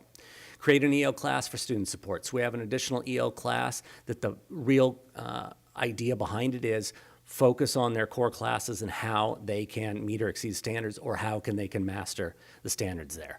What we lack is bilingual aids to help support that, and a large population of Spanish-speaking teachers, because that is our primary language that we have at San Marin. We want to continue with our common curriculum. We have to continue to build that. It should not be random, that whatever teacher you get, it's luck of the draw what they teach. It should be consistent. And we want to focus on gaps based on data. So creating those common assessments, which the social science department spent some summertime doing, we now have to give those assessments, have a solid platform for looking at it, and then assessing the data to change our teaching and provide our tutorial work and our Learning Lounge work. So why these things? Well, we have to meet district imperatives. It's just simply not enough. Everybody's got to count. And that means our white students need to achieve at higher levels, our students with disabilities, our Hispanic, Latino, and our ELs. As I said again, 11 students. It's just not fair. It's not fair to anybody to not get an increased level meeting or exceeding. And we can do it. And as administrators, we're taking on those 11 students. We're butting up with those groups of students to know that they have somebody to fight for them when necessary. Change community perceptions. We have to continue to do that. The schooling and academic work is important at San Marin.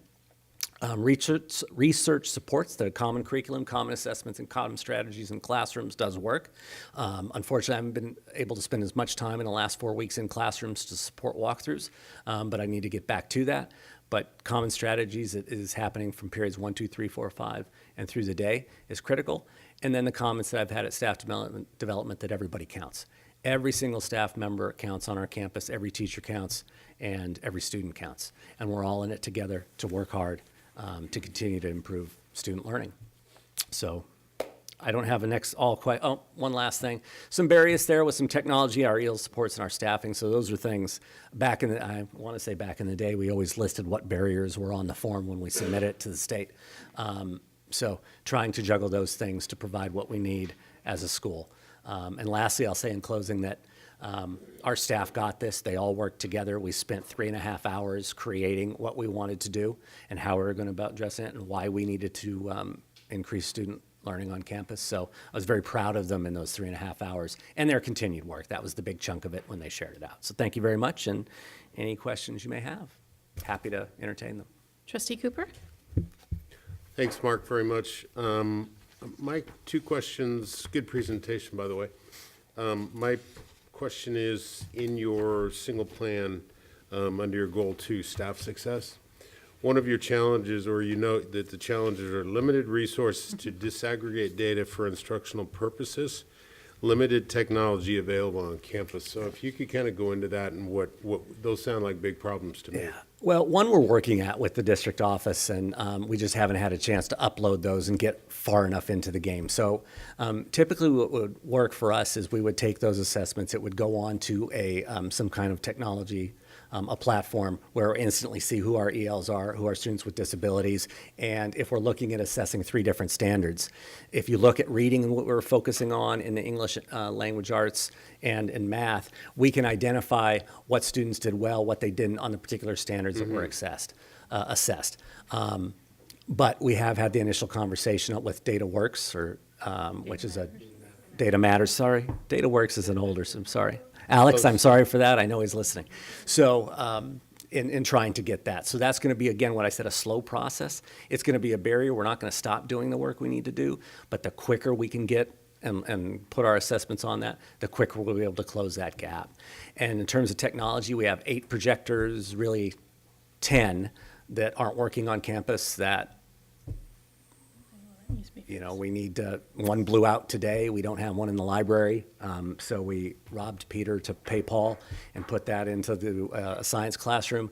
PTSA has been extremely generous with trying to support our staff. So we continue to find ways to workarounds. But it's a concern we have, especially with teaching ELs and supporting ELs. Yeah, I agree. Is there anything the district superintendent Hogaboom can we, especially the disaggregating the data? Yeah, so as the board, I think, is familiar with, we put Alex Perez on the elementary data last year to get that. We asked the elementary principals, what's the data that you have to have in the teacher's hands? And he did a fantastic job of that. Just ran into Jan Derby. She already wants to steal Alex, and I told her to get her hands off. So now we kind of did the same thing at secondary. We basically said to them, hey, it's not good enough to have the CAS given in 11th grade. That doesn't cut it. What are our other assessments? So those are interim assessments, those are MARS tasks, those kinds of things that we think show how our students are doing, and that those are formative assessments. So Alex is now he's still doing some training. I think there's one school left to train on data matters at elementary, but now he's turning his attention to high school. So it's gonna take us a little while, but by, springtime or so, we should be able to the whole point is to get the data in the teacher's hands on a regular basis so they can use that formative assessment. And we've decided that the best way to do that is to do that ourselves. So fortunately, we have Alex, and that's what we're working on with that. And do not let Jan Derby grab hold. No. And Alex has been We know where to responsive. find her. And then I have one more question. Okay. And that's regarding your third goal, community engagement, and your challenge there, not to focus on just your challenges, you're doing a lot, you mentioned apathy amongst high school parent to the overall high school program. Can you expand on that? Yeah, we've talked with our PTSA, which has been excellent, and our ELAC, which had over 25 members. I believe it was 26 at our last meeting, which was tremendous. But our PTSA and our ELAC both have a sense that, the students are in high school, we kind of, they have freedom and they kind of do that thing. When, even as a parent, that's the time I need to be most involved. There's a lot less that can go wrong. And as a parent, this is me speaking as a parent, I'll kind of step aside, not the principal, and I'll just say as a parent, there's so much that can go wrong as an elementary. But there are so many choices and so many things that we need to look at as students get into high school. There's A to G, there's graduation, there's college-going culture. We need to know about it as an elementary student and as a second grader, as a first grader, as TK. But there are so many things and so many distractors, and there's so much more freedom in a 15, 14 through 18-year-old that we've just got to change it. We want you involved. We want you to come to the vaping night and when we put those things out. And we want you to be involved with PTSA. And we had just a couple of walk-in members the other day at our last meeting. So it's a slow process, but generally it's just, well, our students are in high school. Get involved in the fun stuff. PTSA is fun to be a part of. Yeah. And have those conversations and really know what we're doing. Well, good luck on expanding that, because I think that's really important. But I think you're absolutely right. As a parent, you're kind of, that's typical. Right? Thanks. Trustee Miller and then Trustee Aguila. So I absolutely agree, being a scientist and an engineer, that data is a cornerstone to the foundation you have to build this whole thing on. And I'm thrilled that you're working on continuing, even if it means stealing somebody from another program in order to get your data in a form that is that useful to your instructional staff. I'm also, I want to note that the first thing you started with is a conversation and a discussion you've had with your own students and the community that exists on the campus. I don't think you're going to be successful alone by focusing on faculty. I think that success comes with the community involvement, where students get their own voice and students have their own responsibility and become self-motivated towards the goals. And I hear you doing that. I heard it at the beginning of your presentation, then I heard a lot of data at the end. I think that's just as important. The students have to figure out, and partnered with their parents, have to figure out how they're going to have a successful time in this block of time in their life. And I'm looking forward to hearing more of that. I thought you were onto something in your conversation. Trustee Aguila? Yeah, I really appreciate you reaching out to the community and reaching out to the parents and holding PTSA meetings with the community, like the one that you did that I attended, the vaping evening. And I'm glad to see that we're looking into that, and I think the community is ready to hear more and get a little more. This was just kind of like an introduction, and it can get meatier. And I'm just looking forward to more of those, and I'm just pleased that you're reaching out more to the community and our parents. So thank you for that. Anybody else? No. Jimena? The tough questions now. All right. Yeah. Student participation, Is the green light coming on? Okay. Jimena, you always use your voice, so just, yeah.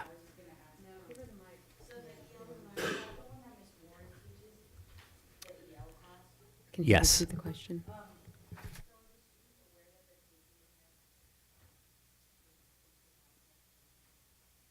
Those junior students?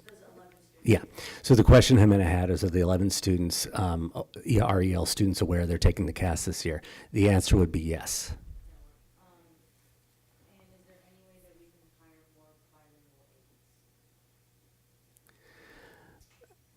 That's a personnel matter that I would certainly want to have further conversations with. And I'll probably keep it at that, but I think that that's a very good point. And then how are the students chosen to take the test? Because I know that there's a large community of the EL students, but how come it's just those few 11? That's all that is, well, I can't even say it. Our EL enrollment at the junior level is 11th students. There we go. Let me do it one more time. So we only have 11 EL students enrolled within the junior class. The junior class will take the CASPS exams this year. Yeah. You got it. Great. Thank you. I think you stumped him a little bit, so that was good. Yeah. All right. I think that's great.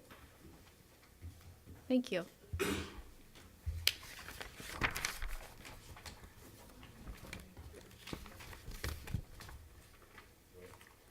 Hi, Kessa.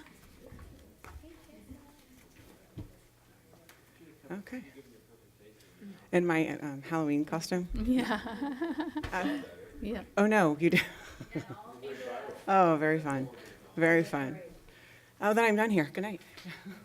Okay, so do I have a little clicker? Is this right? Okay. So thank you for reading both Marin Oaks and Nova single plans. Tonight we're going to start with Nova. And as you know, Nova is our independent study school for students in grades K through 12.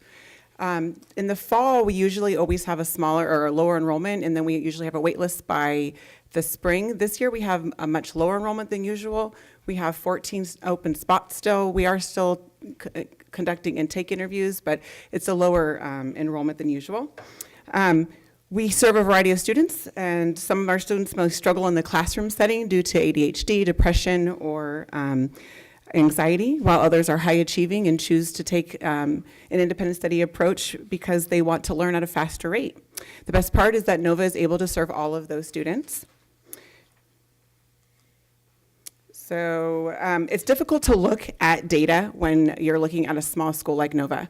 But if you look here, 31% of our seniors met the A through G requirements, and 100% of the juniors met or exceeded the standard in the ELA assessment, and then 34% met or exceeded the standard in the math assessment for the CASP.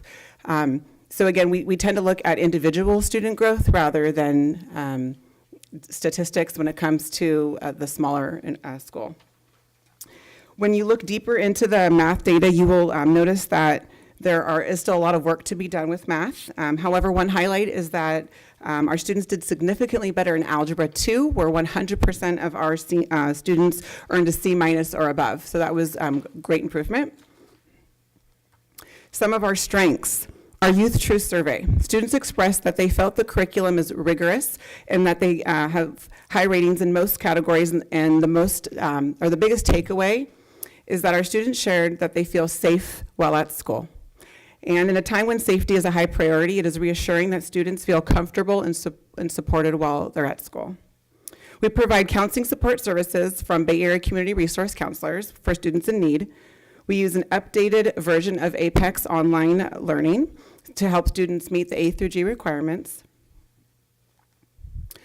Some of our areas of focus are the Youth Truth Survey showed that our students expressed that they felt that they are having trouble connecting with some of their peers. And so we've worked really hard to help our kids bond with some of their fellow peers. And one of the things, many of our students experience bullying at the larger sites. And so they suffer from anxiety and depression, and they get a little nervous when it comes to interacting with others. And so what we try to do is to make sure that we engage them in activities where they feel that they don't have to be put on the spot. And so that actually helps them. And so we just took a couple of kids from Nova on our Marin Oaks field trip to Santa Rosa JC, so to kind of help bond them that way. And we've worked hard to create activities for students to mingle with their peers. Then math. Learning math independently is really difficult. It's a challenge, and it always has been. We have a great experienced math teacher. She teaches the math class once a week for 1.5 hours, and then they receive tutoring for 1 hour a week as well. We also have kids that use Ascend, Khan Academy, and for additional support.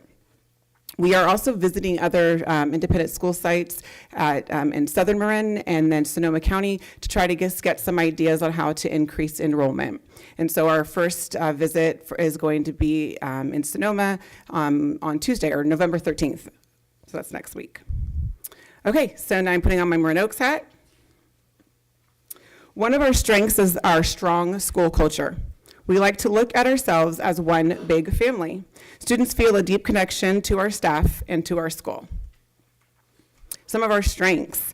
We offer a variety of support services, opportunities for students, including mandatory tutorial, writing support class, intervention class in both math and English. Marin Alternative Schools Collaboration, also known as MASC, allows our teachers, our counselor, and our administrators from all 4 alternative schools to get together and collaborate. We share strategies, and then in October, we just had our first meeting of the year where we had a presentation to inform our staff about e-cigarettes and vaping. It was extremely informative. We have a number of community partners, including TeamWorks Art, mentoring a number of Rotaries, Employment Development Center, Petaluma People Services, Surviving the Odds Project, and many, many others.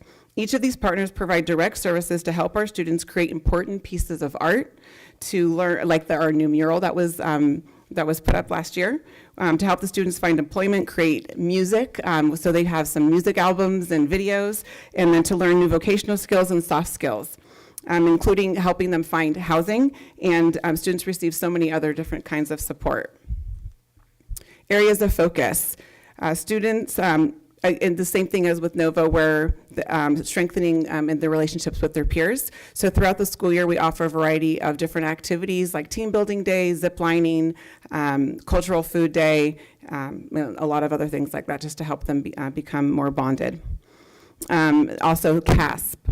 So CASP testing at Marin Oaks is a challenge. A lot of times we get our students in their third or fourth quarter of their junior or senior year, and so when they reach us for the 11th grade testing, we've had them for less than a year, and a lot of times these students are kiddos who were not always going to school, and so they did not receive a lot of instruction, and so it becomes a challenge for the kids to meet or exceed standards.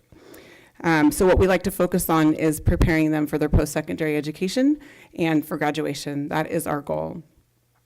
This year we have implemented an intervention course in math and in English for students whose RIT score on their MAP assessments was below proficient in the fall testing period. So kids who took the test, all students at Marin Oaks took the test either in September, or the students that just came to us in October took it as well, and then they're receiving the extra intervention course.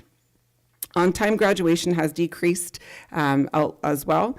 We had 21 students return for a fifth year, and that's in part because we're getting the students over to us not until their, like I said, their junior year, third or fourth quarter, sometimes the third or fourth quarter of their senior year. So it makes it really hard to graduate on time. Attendance rate has also decreased, and so we're going to implement a Flex Friday in hopes to provide incentive to help students improve attendance and then recover their credits. And then parent participation has always been an area of focus. Our community liaison has helped increase our parent participation with our Latinos parents, so that's a really great plus. Highlights. So new this year, we have a 7th and 8th period mentorship, and we just started last week, and some kids are starting this week to be mentors at the elementary school for both Rancho and Linwood. Our Bridges program continues to expand. All of our Bridges students are currently taking College of Marin classes on our Hill site. Also, several students are concurrently enrolled at the Kentfield campus, including classes like astronomy. We just received a $10,000 grant to build a small recording studio. We revised our character report card to be our graduate profile report card. And so students receive a separate report card twice a year from their teachers, and then they also self-assess every single quarter. Meditation was implemented last year, and it's still going strong. So every morning, second period, every single classroom, every student is meditating for the first 5 minutes of the school day to just release whatever happened in the morning and get ready to focus and learn. We also have 3 meditation teachers who come in to volunteer their time, one in the morning, one during school, one after school, so it's pretty incredible. We have amazing enrichment classes such as culinary class with guest chefs from College of Marin, garden club, chess club, restorative circle, kindness club, work experience, and we're focusing on self-care at Hill for both staff and students. Peer Edge has provided 2 workshops that includes teaching our staff how to implement brain breaks within the classroom to help support our students. They teach our staff how to implement the breathing techniques, meditation, and other self-care strategies. And with students experiencing more stress than ever, ensuring that their needs are met and they learn the necessary skills to decrease anxiety, depression, and fear are our top priorities. In closing, there's a lot of great things happening at our Hill site. It's home to alternative education. It makes it easier to have everything on that one site. We're able to enroll students from Marin Oaks over to Nova, Nova to Marin Oaks. And so this quarter, we just had 3 students from Nova enroll at Marin Oaks and 1 student from Marin Oaks transfer over to Nova. It also helps when we have interesting guest speakers, such as our Holocaust survivor and other inspirational speakers. And the entire Hill staff makes sure that we keep our everybody included and working hard. So thank you. All right, that was a lot. Thank you. Yeah, sorry. Oh, it's all right. Questions for Kessa? Trustee Nell, and then Trustee Scott.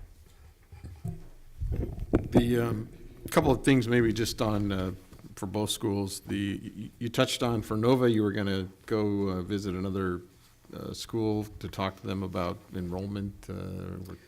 So that's Okay. But at the same time, you're not numbered, but you brought it up, and it's in your report where you talk about students aren't SARB'd soon enough. I guess I'll maybe that's my words, not yours, but Okay. oftentimes students are not referred until their senior year, and I'm just wondering, do you think we're doing a good enough job at our comprehensive high schools identifying these kids, or are there some issues with this particular? Sometimes it comes from the student's family. They don't want them to be referred over to alternative education. But we can always. That means we know. We know, yeah. I mean, I do think that we can always do better at making sure that we are looking at each individual student. But with the two traditional high schools, there's a lot of students, and there are, 3 or 4 counselors at each site. And I think that it can be difficult to identify the kids on time when we should be getting them. But the counselors do a phenomenal job of referring over to us and then attending the intake meetings to really help with encouraging the student and their family, to let them know that it is okay. There's a lot of fear when it comes to transferring when they don't want to. They want to stay with their friends. They want to graduate with their friends. And so sometimes when it's their senior year, they realize, in order to graduate, I need to come over.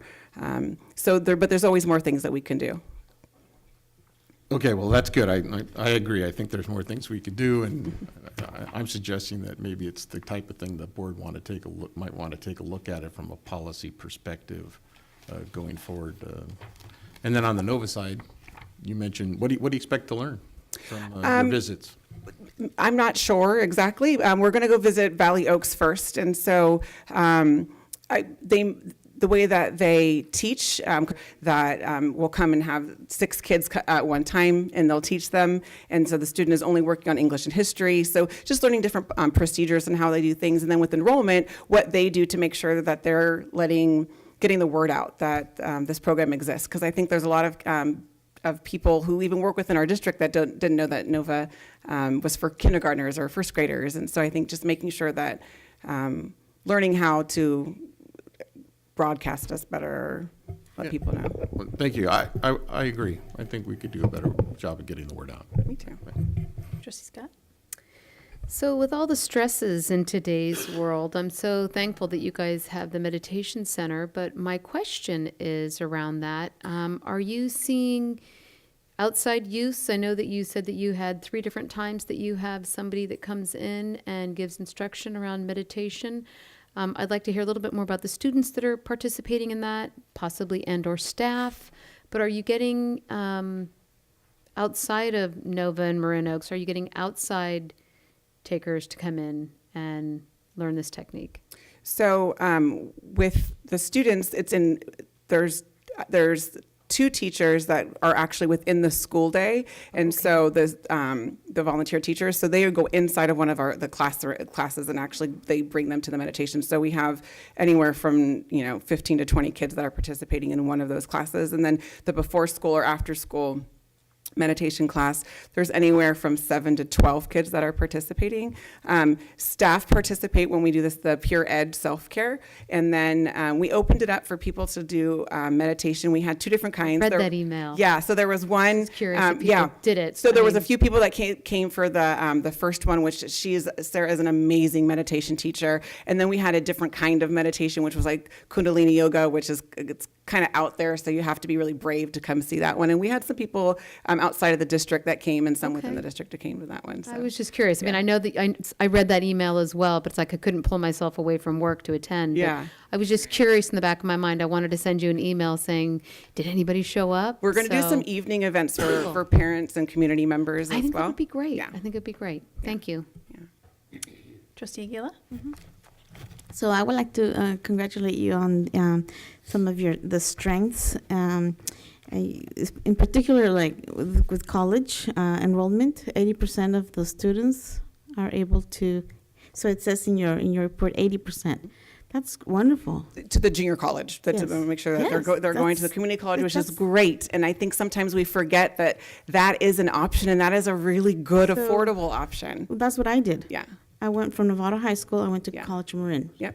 So, and then I went to private school, but, so that's, I think 80% is a great number. Fantastic, yeah.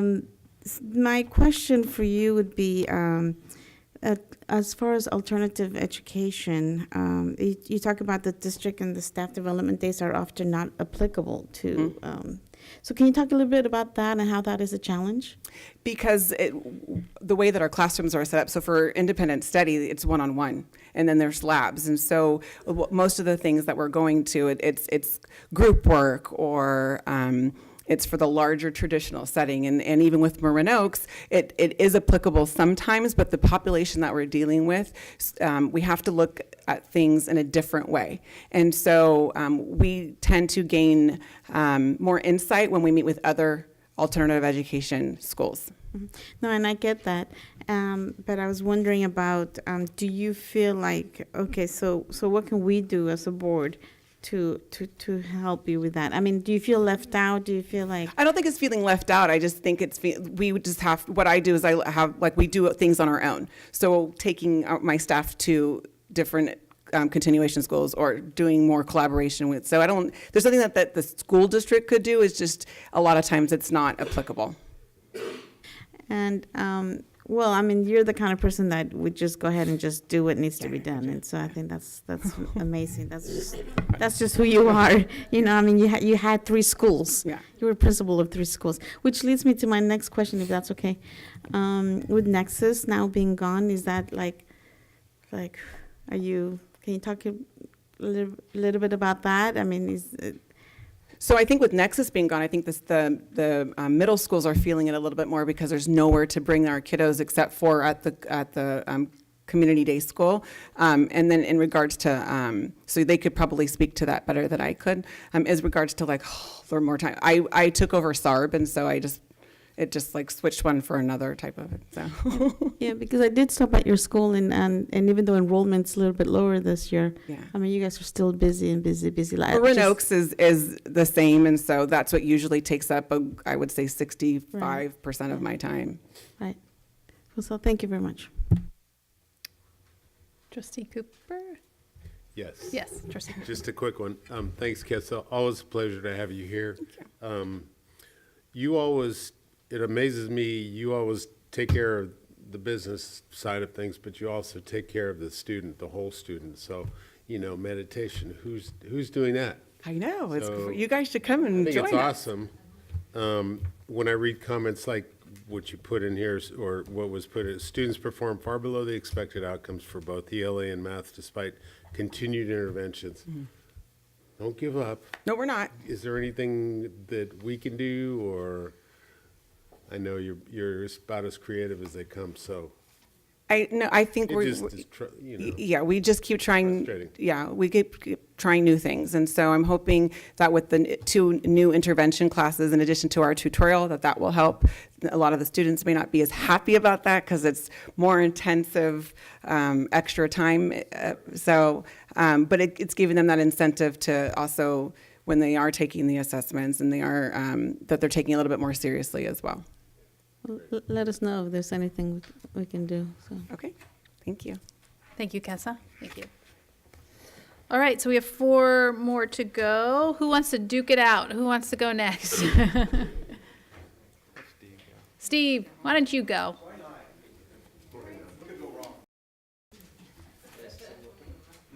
So while Steve is coming up here, and I'm sure he's going to talk about Mentor Me a little bit, but we've tried to encourage district people to be mentors at Hamilton, and I think we have about 20 to 25 that are going to do that, and have my first meeting on Monday with Juan, who's my mentee, who's a 6th grader and full of energy, and we play a little basketball running around. So other people in the district have started that too, but I'm really looking forward to doing that once a week and getting to know one of our students real well and seeing if we can get a connection. And thanks for setting that up, Steve, and there you go. How are the knees holding up? Hi, everybody. Thanks for having us here tonight. Steve Hospitaler, principal at Hamilton K-8 School. I got about 6 or 7 minutes to go over what our demographics look like, what our data is telling us, what do we intend to do about that data, and look at some of the highlights at Hamilton School. So if you look at these slides right here, you get going. We're about, in our elementary school, about 3 to 1, meaning we have Latino outnumber Caucasian students 3 to 1, and it grows larger in our middle school with our Latinos outnumbering our Caucasian students 4 to 1. The data looks predictable for the EL kids as they move on up the grade levels. We have less EL students in the program. That's really good. And although we're a unified PK8, there is some differences as the kids move from 5th grade. Most choose to stay at Hamilton School, but others decide to go over to San Jose. Regardless of the demographic makeup at Hamilton School, it is a calm, joyous school with a lot of school pride, and it's a pleasure to work there. Talking about an amazing staff will do whatever it takes to ensure these kids are successful and move it up to the high schools ready. Oh, I have to do this part. Slide 2. What do I do? Hit that thing? Thank you. All right, so let's look at our CASP. And so our numbers are strong in all subgroups. I'm very proud of our numbers. We had a significant gain of 10% or more in ELA, especially in these subgroups of Latino, SED, and Caucasian. The same is true up in our middle school, 10% or more gain in ELA for the same subgroups. The area of concern, and like you've been hearing all night, is mathematics. Not a surprise. We could be performing better on the CASP. With the exception of our Caucasian non-SED, they are doing exceptionally well, closing on 80% proficient and advanced. Although math test scores were strong, when compared with all subgroups in Marin County, as a whole, students from the southern tip, Sausalito, all the way up to us, subgroups like Hamilton's, I can't find anybody who's doing an outstanding job.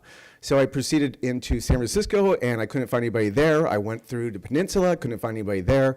And there's a little district in Gilroy who is doing a great job, and I'll make sure I'll bring back some information when I visit. So with that, we have a school-wide priority for mathematics. Thank you. Within our classroom, teachers are focusing on math practices, ensuring all students are engaged and able to explain their thinking, and able to make the mathematical knowledge and apply that knowledge to multi-stepped, higher level test questions on CASP. Additionally, our after-school and lunch enrichment classes are focusing on math concepts and strategies. That supports mathematical thinking and putting the fun in an engaging way. For example, our MathWorks is an after-school enrichment class that uses games to help kids gain math fluency and understanding. And we have our middle school scholars program that uses robotics and coding and chess to ensure our kiddos understand mathematical reasoning. And then we currently have about 125 students in our chess club. And chess is really proven, I know, really proving to build stamina and build strategies for these kiddos. And they give it their lunchtime, and it's happening from grades 2 through 8.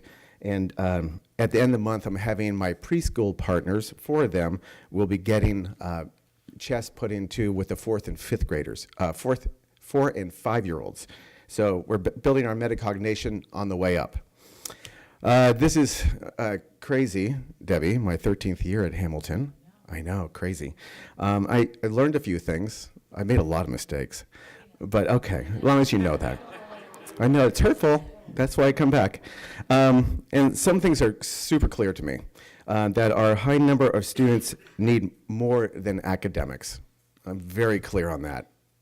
To have an equitable chance at the high school, we have to develop the whole child. It's just, we have to do it. Slide, please. So a lot of what we do at Hamilton is preparing our students for the high school principals. I'll tell them later about it. For the past few years, we have been developing programs that support the whole child. helping them to find and ignite their passions, as well as providing someone to walk alongside them as they leave Hamilton and enter the high school. And I'm really super excited to announce that we have opened a mentor center at Novato High School now. And so we're closing on about 150 mentors and pairing with 150 kids. So we have a small army leaving Hamilton School to ensure our kids can navigate through a complex system. All this effort is to provide and uncover the Hamilton students' passion and develop the skills necessary to be able to connect themselves to the high school, giving them the skills to play sports, to be potential candidates for MSA and or specialized programs. Without developing these skills and interests, my kids don't have a sense of belonging at the high school, and they feel left out. But the narrative is changing. I'm noticing the kids are coming back to me from their high school excited, and they see a future. So all this seems to be working really well. So as you know, beyond the classrooms, we have our athletics program, and then that's grown significantly. So we have wrestling now and basketball and track and field, and many of our kids are participating. Many of these kids never had an opportunity to ever participate because of cost. And so this is free to all of our kids, and a little bragging, our girls basketball team went undefeated in the season and came in second overall. Yay us. We have a youth empowerment.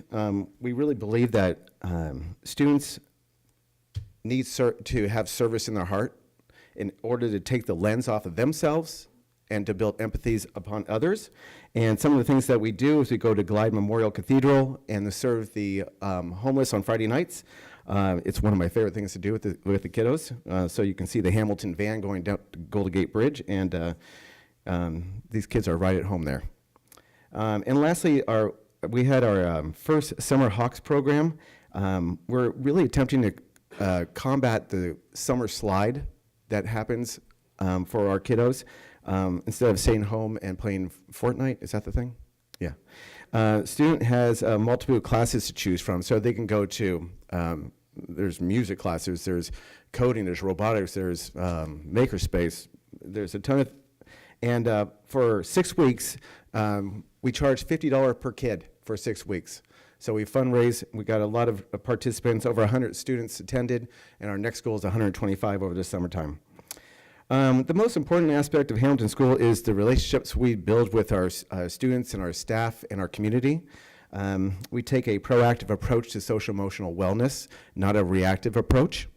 This has served us quite well, and we have a very strong culture of caring at Hamilton School.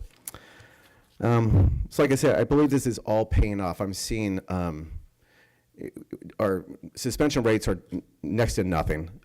We don't have referrals. The kids are, they run the school. We have the restorative practice. We have student voice. It's been a thrill to be part of this transformation of Hamilton School. I'm done.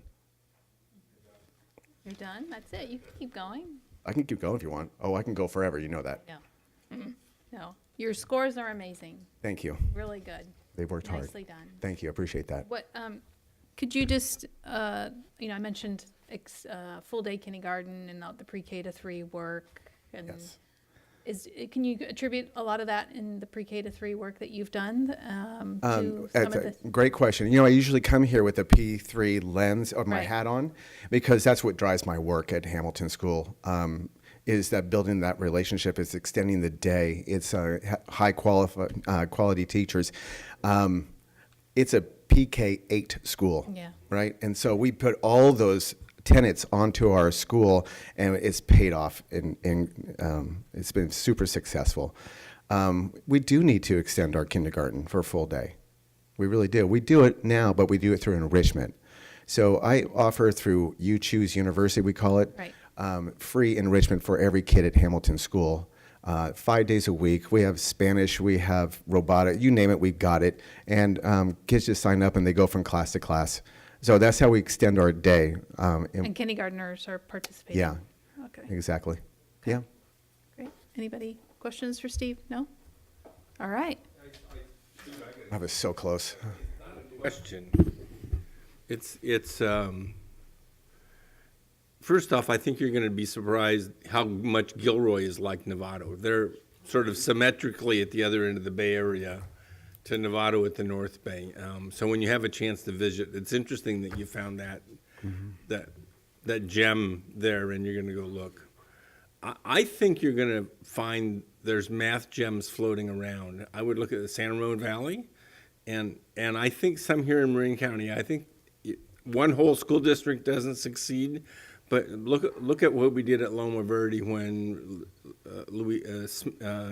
Eileen was operating up there. I mean, it was a bright spot, head and shoulders above other campuses in this district. And I think you're going to have to kind of dig deeper, because I think they're there.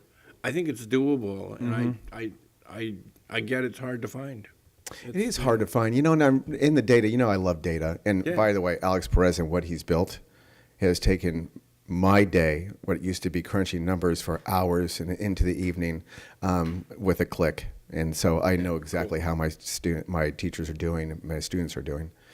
I don't know where I was going with that whole thought process. But looking at the CASP, and the CASP is, for me, an issue for our many of our subgroups. Yeah, we have to rise to that occasion, but we're all struggling. These kids are struggling. I mean, if you look at our MAP scores in content with my Latino EL, they're high. Content is there.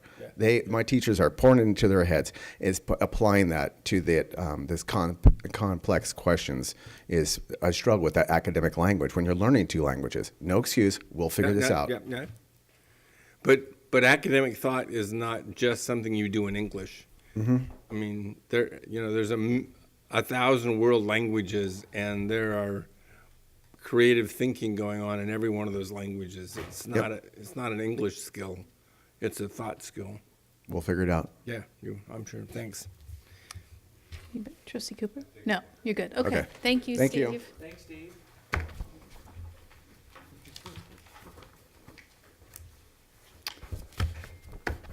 Debbie, do you want to?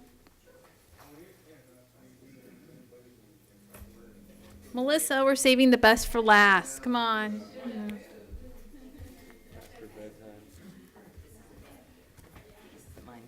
This is student one again. Mm-hmm.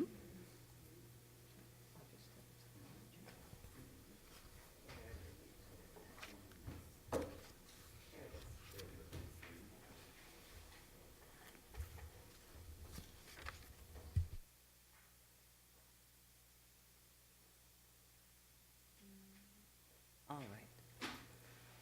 So I'm sure that you're just up to here with school site plans by now, but I'd like to talk to you a little bit about the work that we're planning to do at San Jose Middle or San Jose Intermediate School. This year we have a new principal, me. Last year they established this new vision, which you learned about today from our students. And we have this great staff all wearing their new shirts. You can see their new matching shirts given to them by the PTSA. So we have a lot of newness at San Jose Middle School, and so we'll go on and talk about that. Oh, I just wanted to let you know that we did, in fact, win 4 school fuel grants, so we're super happy about that. And we are sending 2 spelling bee contestants to state from our school. So they just snuck in there at the very last minute. I don't know how that happened. So the first goal that we're talking about is student success, just as everyone's talking about student success. And frankly, we have to do better on the CASP. We did not have a good year last year. And when you look at 3 years of data, we haven't really moved the needle in 3 years in any subgroup. So this was difficult news for me to deliver to our ELAC and to our school site council. I don't think there had been quite as much emphasis on the CASP or in looking at data in a deep way there. So we spent quite a bit of time going over test results from last year, especially with the ELAC group. And they generated page after page of things that they felt we should be including in the plan, many of which we've already started to move on. So the staff looked at the CASP deeply, and we decided to focus on a specific area. That's not something I think they had done before. So we really concentrated on the CASP. But then we started thinking a little bit more about, in middle school, we're concerned about the numbers of D's and F's that we're seeing. And we wonder about what happens to a middle school student who is in the habit of receiving many D's and F's for 3 years or so, and how they feel when they get to high school. What does their confidence level look like? How do they feel as a learner? So we really want to we're really starting to work on D's and F's, and we're getting a little bit of pushback because grading is a personal practice for teachers, and trying to talk to them about the fact that it's really not a personal practice, it's an institutional practice that has really far-ranging implications. These are difficult conversations we're having in staff meetings and during professional development. We're working to support our ELL students and our students with disabilities, and we want to close the gap. So we want to do what everybody wants to do at school. So we're working on it. What's going well? Well, we're a new Title I school. We've always been a targeted Title I school. This year we are a full Title I school, so I got to do an FPM audit in the very first month, so yay. But it was actually super helpful because I didn't even know how to spell Title I when I got here, so I think I know a little bit now working with the excellent staff at the district office. So we did get through everything with only one finding, which we have repaired, so we're good to go. We have a really robust AVID program. We have 5 sections of AVID running right now, and we have our ELD program is, I think, very successful. We are using the CCT model. Our teachers have embraced this. When I watch those classrooms, it's a highlight of the day, especially when we have people from CCT there who are doing spur-of-the-moment coaching, sharing, co-teaching, working with the students. I've never been in an ELD class where kids are jumping out of their seats to answer questions. It's really exciting to watch. We're getting good results. We just moved 8 students up a level last week, and we're going to be redesignating 8 more, so that's really good. We're really happy with that. We started a math intervention class this year, and we don't have any data so far about how far that's going, so we'll see how that goes. We have some ideas about changing it for next year. And we do run our study center. So these are good things that are happening. What do we want to do? We want to look at data. We have not looked at data. We are not good at looking at data, so we need help looking at data, and we need to build the practice of looking at data. So actually, I'm hoping that Mr. Hospodar can help me out because I understand he's quite good at that. But we did look at the data long enough to realize that reading could be a focus for us across the school. We need to improve our reading on all levels, and so we are looking at a number of interventions that I'll talk about. We're continuing with Step Up to Writing, and we're actually trying to draw that through the curriculum, through science and through history. I went to the Marzano training about prioritized standards, proficiency scales, and targets, and I am convinced that this is the way that we offer educational equity, by making sure that our teachers are crystal clear about what students need to know, what it looks like when they know it, and how we feedback opportunities for them to do better the next time and continue to learn. So we are thinking about intervention in new ways. We do have this intervention class. We're not sure that we like it. We are going to try this year, we're going to pilot intervention pods. And an intervention pod is a teacher who's willing to take on 5 to 10 students, specifically in a subject. So a math teacher may take 5 to 10 students as an intervention. And the teacher can arrange with the students to meet at various times throughout the week, perhaps Tuesday and Thursday during lunch, Wednesday after school. And we're going to be using, we think, some technology to help these teachers model good behavior for these students. So we're looking at the very same programs that they're using at Lindsay Unified. We're looking at Reading Plus for an intervention pod, and we're looking at Math XL. So I have some teachers who are interested in doing this. We'd like to pilot this. We feel like an intervention pod with just 10 students may give a student an opportunity for a really in-depth learning experience. So that's on the schedule for this coming semester. What else are we going to do? Oh, we're going to continue with CCT. We did not do the CCT reading module. The district hasn't done that, so we want to lead that charge. We do have a reading intervention for EL, but we'd like to use the CCT reading module. And in order for us to do the things we need to do, we must change the bell schedule. We must have time during the day for students and teachers to interact in in a more personalized way for students to get additional instruction that they need, for there to be opportunities for EL students who now get to take no elective at all during the whole time they're at middle school because their elective is only EL. So this is not going to work out. We're unhappy with that, so we're looking at all kinds of ways of changing the schedule, some orthodox and some not, but we're hoping that the staff is beginning to discuss this, and ILT will take this up seriously. We hope to have proposals on the table shortly. I'm so glad they're looking at Staff success. I think that staff succeeds when staff finds things that they love and things that are interesting to them.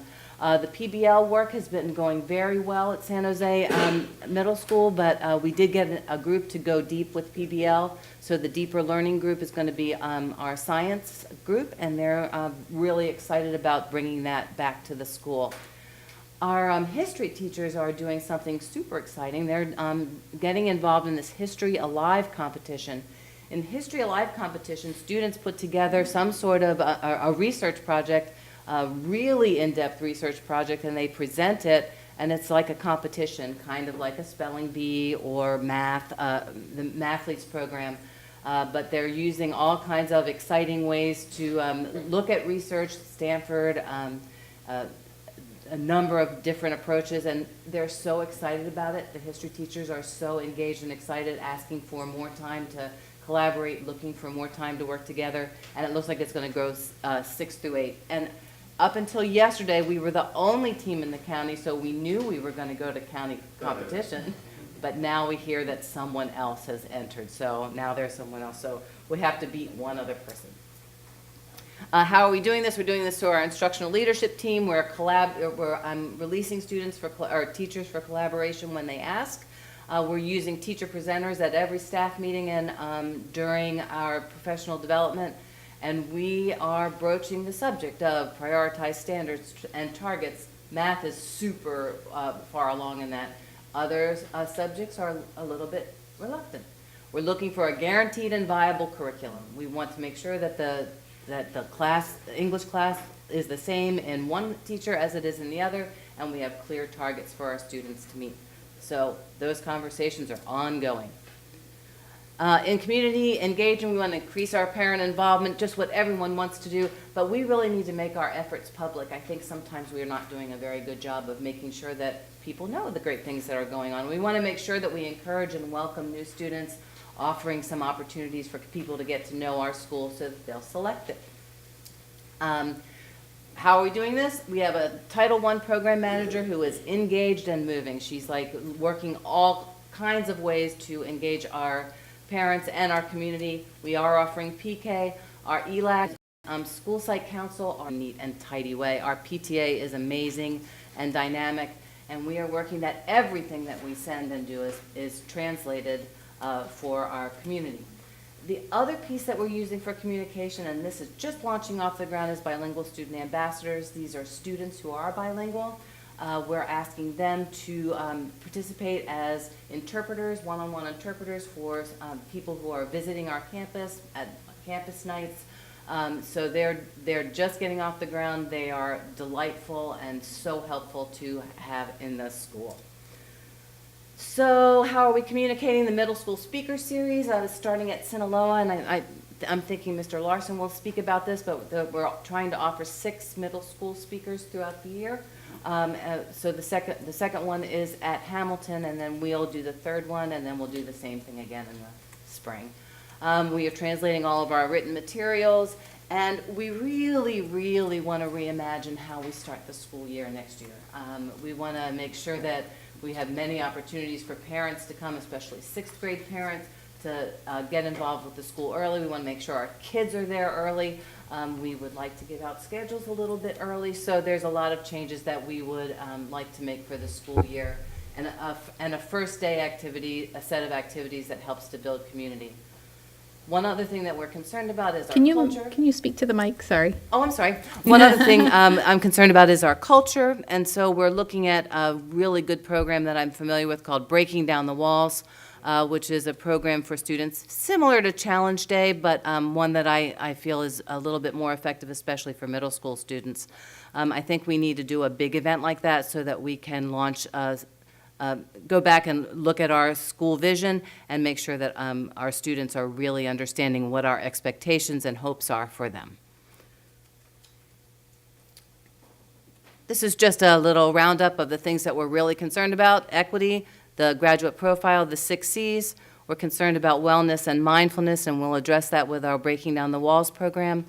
And first best instruction with personalized learning based on learning targets. These are the things that we think will make a difference. Do you have questions for me? I do. Questions? Trustee Scott?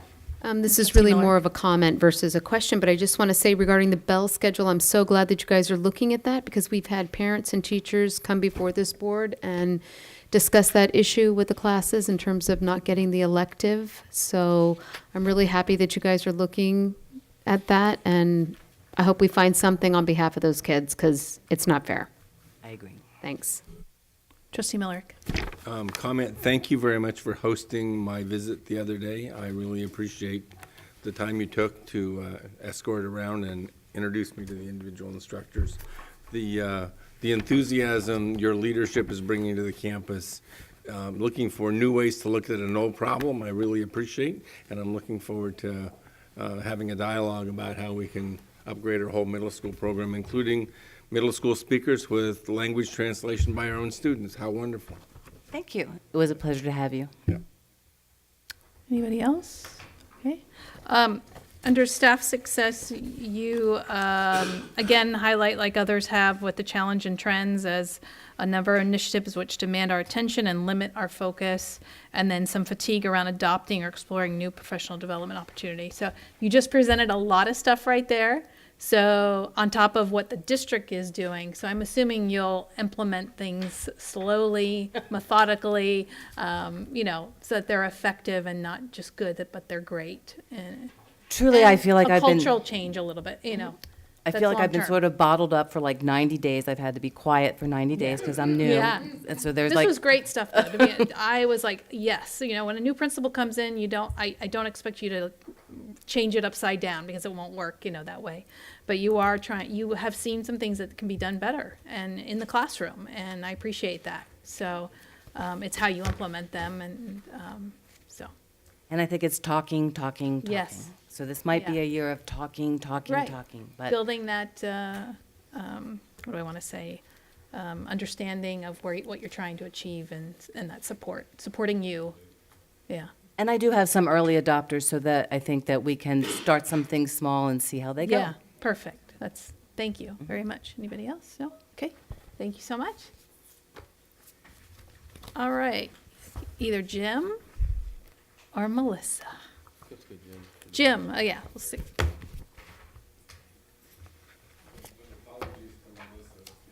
I know. But remember, we saved the best for last. I'm like 8 hours late for my wife's birthday, so No way. all good. My brother's birthday too, actually. Oh my as fate would gosh, have why it. didn't you say something? It's election night. All good, man. No, that's Larsons not are in. good. Larsons are in for the long That's haul. not okay. She came. I got a kid out there. We're all good. Okay, go. Well, just thanks so much for having me. I always appreciate the opportunity to talk. I've been admonished year after year for being the longest speaker at this thing, so I really did practice actually before I came. I'm on the clock right now, Trustee Millerick, and so I'm going to do my very best to stay on track. So first up, it's Sinaloa's 50th anniversary this year. We're just incredibly excited about that. We have a big event planned for May. We're going to make sure that we invite everybody. I think one of the big things that we've begun a conversation around is possibly changing our mascot. So we've been the Saints for 50 years. Some people have suggested maybe it's time for a change. So we're going to engage our students, our community, and our staff around, should we explore change? Moving right along into demographic information, I think everybody's aware we're declining in enrollment a little bit. We're at 814 this year. It's about 10 kids fewer than last year, and about the same as 2 years ago. I think the thing in demographics that I'd want to point out is, as Sinaloa has traditionally been, largely a white, socioeconomically advantaged school, and really that has changed over the last 3 years in particular. So we're seeing our Latino population, our EL or our language learning population, our SPED population, and our socioeconomically disadvantaged population jump up in the last couple of years. And so, this plan really speaks to how we're meeting the needs of all those students. In terms of lessons learned, I think probably you're hearing a lot of the same stuff tonight, but I think one of our key successes from last year was really acknowledging feedback. So we had not only the Youth Truth Survey data that we got back from our community, but also I tried to take those opportunities to really engage with our staff, with our community, and almost most importantly, really most importantly with our students, to get their perception of what's going on at Sinaloa. And then that kind of feeds right into the next success from last year, which is doing a better job of strategic planning based on that feedback. So it's one thing for a kid to say, hey, this doesn't look right or doesn't feel right to me, and to just be a patient listener, which is nice, but it's a different thing to say, yeah, actually we need to make some movement on that. And then the third key to success, and it's actually an area for improvement too, is our data analysis. So data analysis, and I think everybody's talked about it, can't just be located with the principal. It has to be something that's shared by staff, in fact, by students and by our community. And so we need to do a better job of that data analysis. We did a better job with the data analysis, and we need to continue to grow with that. You just mentioned it to Principal Richardson, and one thing that we know is if we're not focused, we're not going to be successful. So one of the things that we need to continue to do at Sinaloa is narrow our focus and make sure that we're targeted on ensuring that all of our students, not some of our students, but all of our students are successful.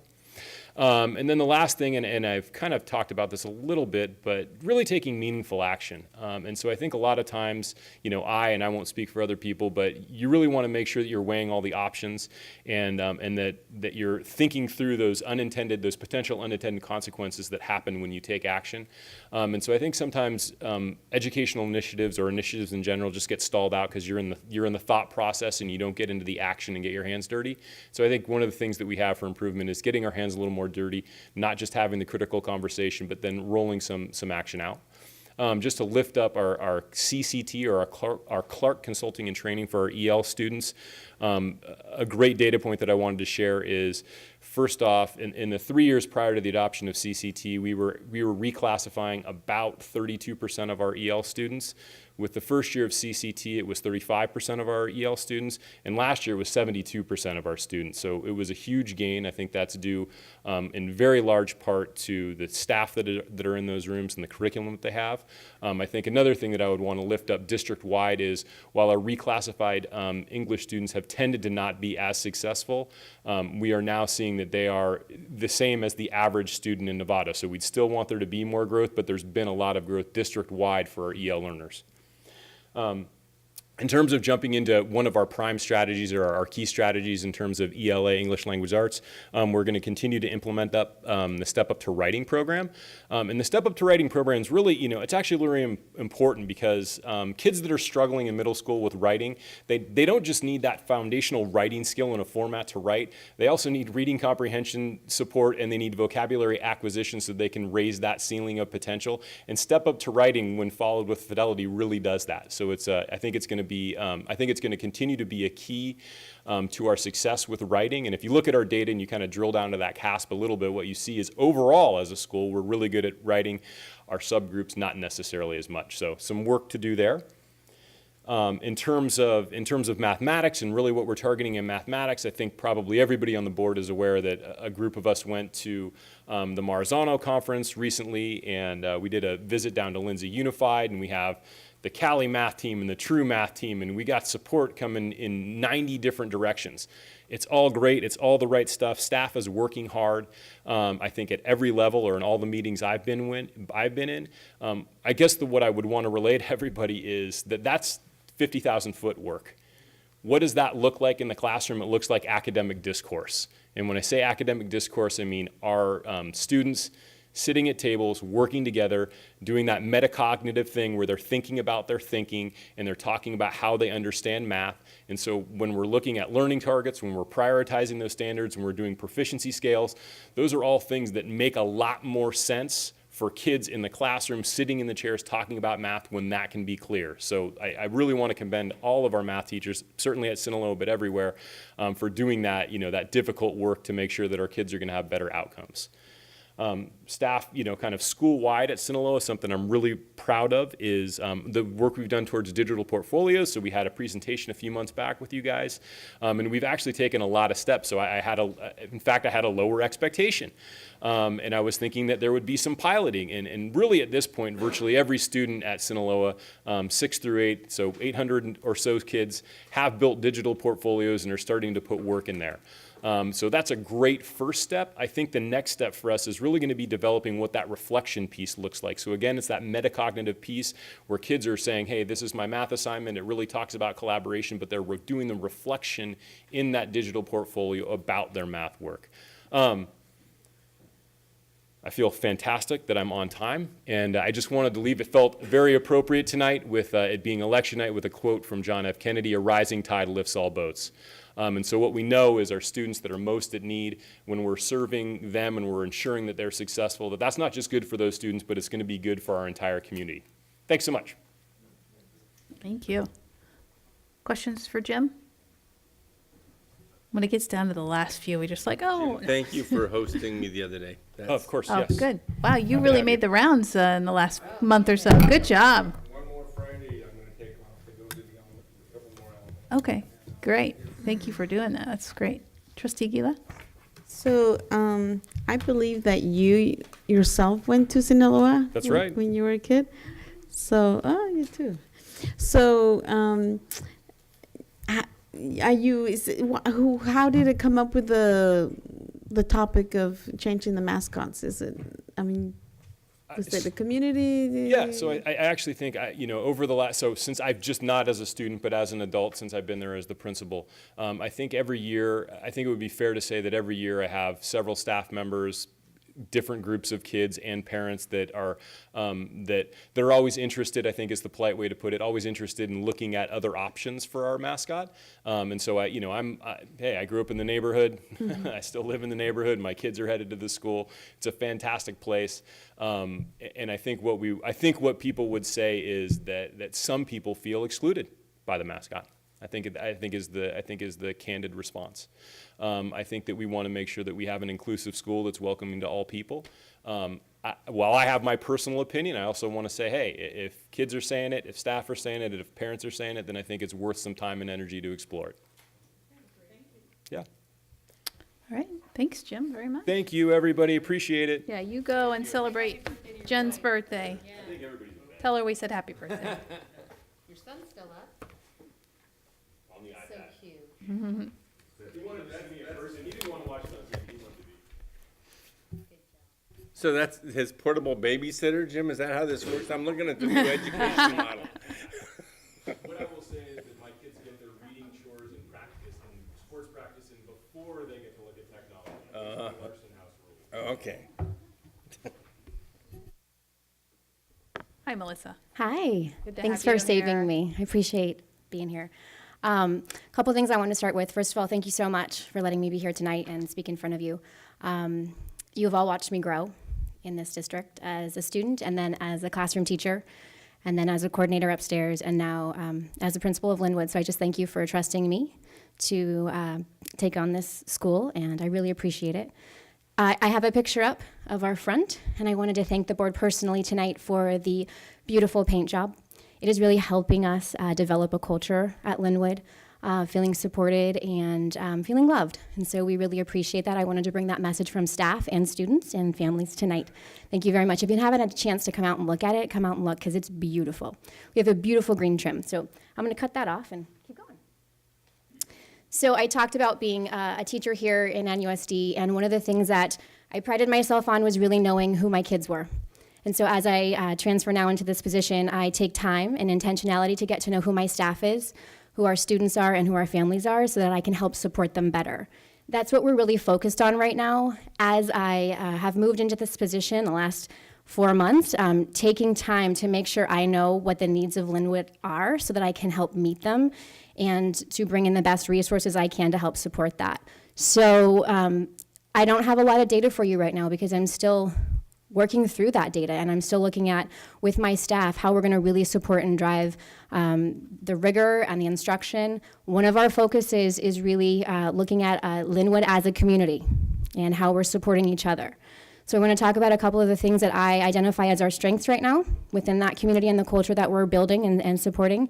We have a Linwood preschool on site that is a feeder into our now dual immersion program. A good portion of the instruction academically is happening in Spanish in our preschool program, which is very exciting.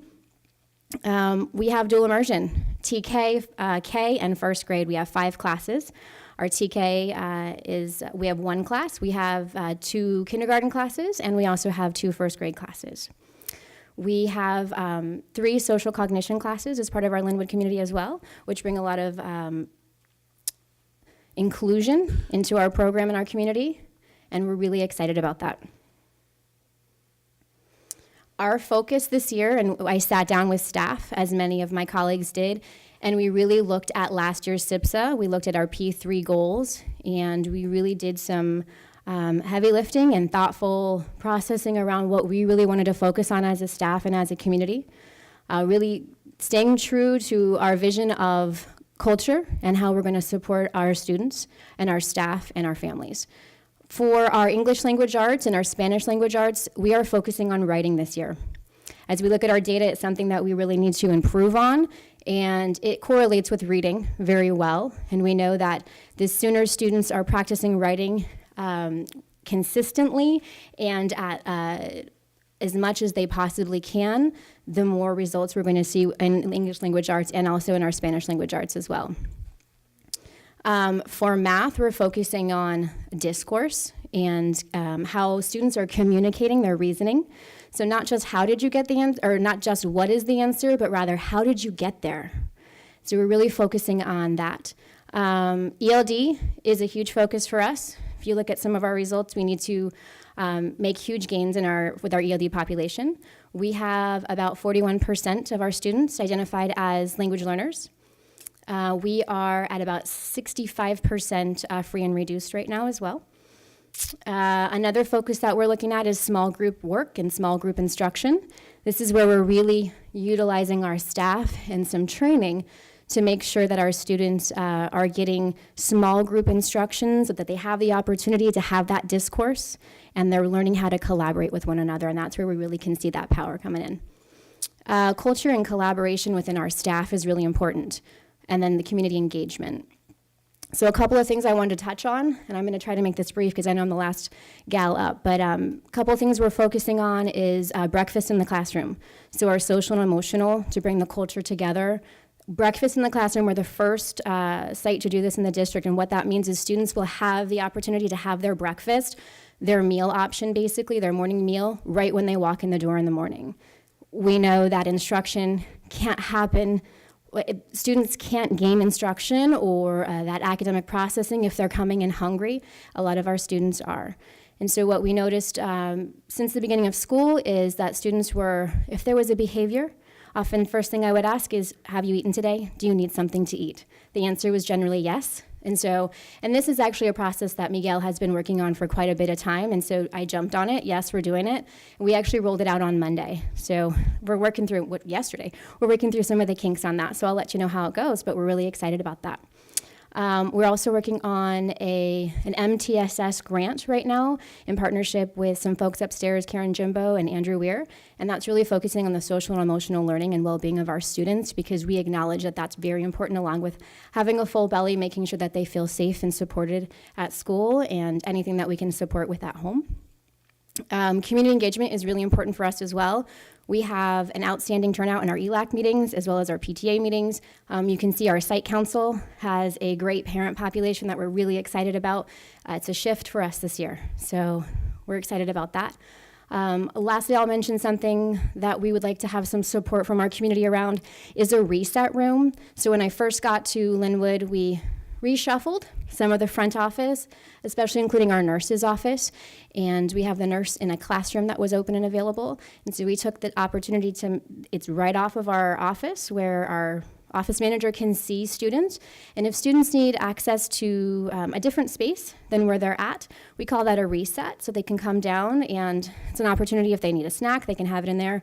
We do a lot of large body movements. We're going to reset that room so that it's accessible for students. There's some low rocking chairs in there where they can move their body, just a place where they can come, feel safe, reset, and then be walked back to class when they're ready to transition back.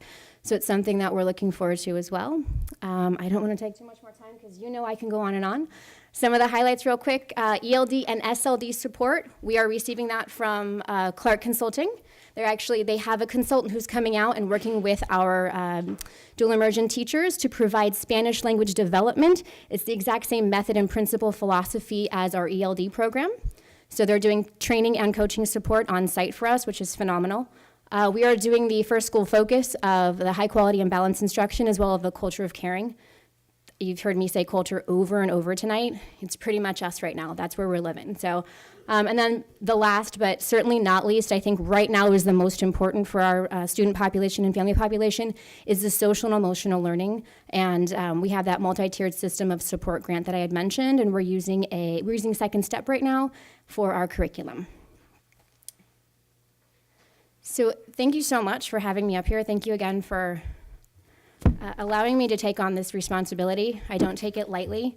I'm very honored that I get to do this, and I'm learning a ton every day on the job, and I have an amazing staff. So I just wanted to pass that. Thank you again for the paint, and thank you for having me up here.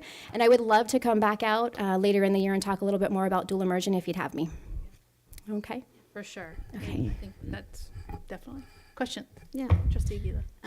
I was, I got this and it's blank, but I know that you have done so much work. When I attended your school a couple of weeks ago, I actually saw you say to a student, here's an apple, you got to eat, and that's really just like, it's little things like that make the student just be focused. And so you've been very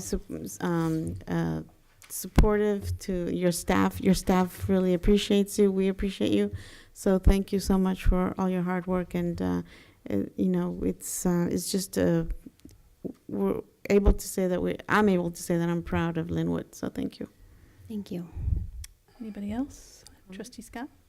Just more of a comment. I'm so thrilled that we have this immersion program, and I'm so thrilled that you're on board to help lead this program. And I just so wish I could stay on this board to just, I'm so excited for this to happen in our community. And it's just going to be such a treat to watch this grow and flourish in our community. I know that before we started it, I don't know if you guys remember, but 5 or 6 years ago, we had parents up here asking us, please do a dual immersion, do Spanish, do Mandarin, do something, but let's catch up with the rest of the world. And I'm just so happy you're in place to do this because I know how hard you work and I know how committed you are to our community. So thank you, thank you, thank you. Thank you. All right. Melissa, great job. Thank you. And I think Appreciate you're you. headed in the right direction, focusing on your culture, school culture. That's where you need to start, and the scores will come, the numbers will come, and because it's a whole new world there at Linwood. It is. Yeah, so great Thank job. you so much. Have Thank a you. great evening. You too. Of what's left of it. So before we wrap up wanted to leave you with some final thoughts. The single plans for student achievements are considered living documents, and that means that as new data comes forward, our school site teams get to come together, reflect on it, and pivot.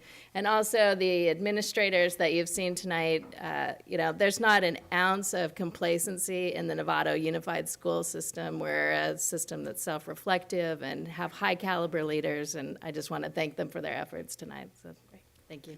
So we do have to take action on these. So I do need a Move adoption of the plans. single plans for student Yep, achievement. that's Okay, right. so we have first I'll by second. Trustee Miller, a second by Trustee Scott. All in favor? 6-0, one absent. Okay, great job. Thank you. Thank you, Debbie. Thanks, Jim, for staying. Thank you. We do that once a year, and let's check the box. All right, our last item, this is just a discussion item. This is regarding our our officers for our school board. We're in a little bit different situation this year. Myself serving as president and Trustee Scott serving as vice president. Will be stepping down off her position as vice. She won't be able to continue on. Our typical protocol is for the vice president to step in as president, and she'll be unable to do that. She's going to hire things as our county assessor. Further south. Which is so great. Better paying. Yeah. So on December 4th, every year, we reorganize the board, and so we try to have this conversation just prior, just so there's no, surprises. I think one year we waited until that night, but it's important that we kind of see where our thoughts are before that evening. So I think we just need to kind of figure out if anybody's interested in taking on this role or taking on the vice president role. Debbie, would you be willing to serve as president for the coming year? Yeah, absolutely.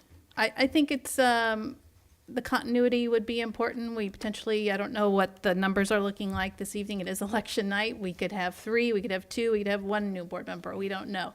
So I absolutely, I have the time. My thing is you have the time to do it. Yes, clearly. And I do have the time to do it. Mm-hmm. And I'm more than happy to continue on if I have the support of the board. We haven't really done that since I've been on the board. I don't know that it's No, ever we been haven't, done. but as you point out, things are different this year, and we Yeah. don't know what this evening's going to bring, and we know you will be serving next term because you're not on the ballot. Right, 2020 is when I will be. Yeah, so it's, if we have at least a tentative plan that gives this community some stability, I think that's, we ought to walk out of here tonight knowing we at least have a good plan A. Yeah. Okay. Yeah, yeah, you can And thank you for taking that on again. I know it is a lot of work, but I appreciate all the work that you do. Yeah. So thank you for. And I'd be supportive of that as well. I think you've definitely got the time. You've done what I think is an excellent job, so Excellent job. you've served us very well. Okay, thank you. Is anybody interested in vice president that's here? I'm going to decline the opportunity. I am got a new job. I am working, my retirement job is taking me 70 hours a week, and I would not be in a position to effectively serve in that role and then move to president in the following year. It's, Yeah. I'm willing to help in some other ways, but the time commitment's beyond what I can Right, commit to for this community. okay. So, Anybody else? I know it's a Can we- little premature, you don't want to. Tom, are you interested think in about thinking it. about this? It's just something I want we all to think about. I mean, it can wait until December 4th. I mean, I don't. Yeah, let's But it's good to have express good to have interest. Express Conversation. interest if you, Yeah. if If don't you're be shy. interested, yeah. And I would concur, just if I could step in, I agree with what Ross said. I'm really busy at work right now, and Great, everybody's a no. I wouldn't have Oh, the time to commit to it and do a good job. So Yeah. Maybe we need to have a conversation, because I would like to, my preference would be the 2 officers be experienced board members, have at least a year on the board before, so we need to have some conversations. And we have one board member who's not here tonight either, Yeah. so I'd like him to have some input as well. So, I talked to Greg. I only talked to him in this particular situation because I knew he wasn't here, and his time commitment is stretched too. He's sort of in the same as Yeah, Trustee well, Cooper and Millerick. So, I will think through my commitments and see if yeah, I can he even- would if there was some absolute need, but he really does not have the time. And I think know, that's- yeah. I will reflect And back as on my life. vice president, we do meet every week with the superintendent, and we go make sure we're at events. Don't do or with the superintendent. So just keep that in mind. Trustee Aguila, do you have any?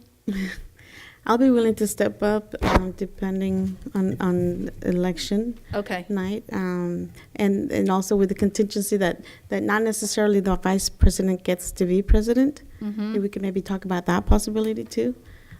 So. And the only reason we have kind of taken that role because it's just getting acclimated to be president. It's know what's going on. It's the continuation, the continuity into the role of president. And you've been able to sit in on all the agenda plannings and it was just a more easier transition into president. Well, and also having the time to respond to all the emails that we get, because as we all know, our board president responds to, if there's a hot topic going on in the community, we don't respond. It's the president that answers for us, so that it's not, 7 different people doing a different bird walk. So thank you again Right. for doing all of that, Debbie, because I know that's time Or I consuming. give it to the superintendent. Yeah. Trustee Nell, you have any?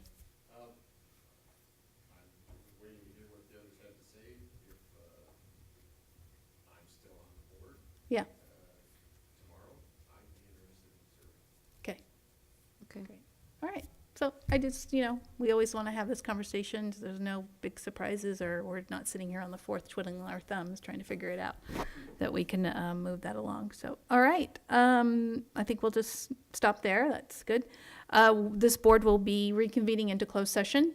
So hang in there, board, but we'll get through the evening. So at this point, this meeting, the open session is adjourned.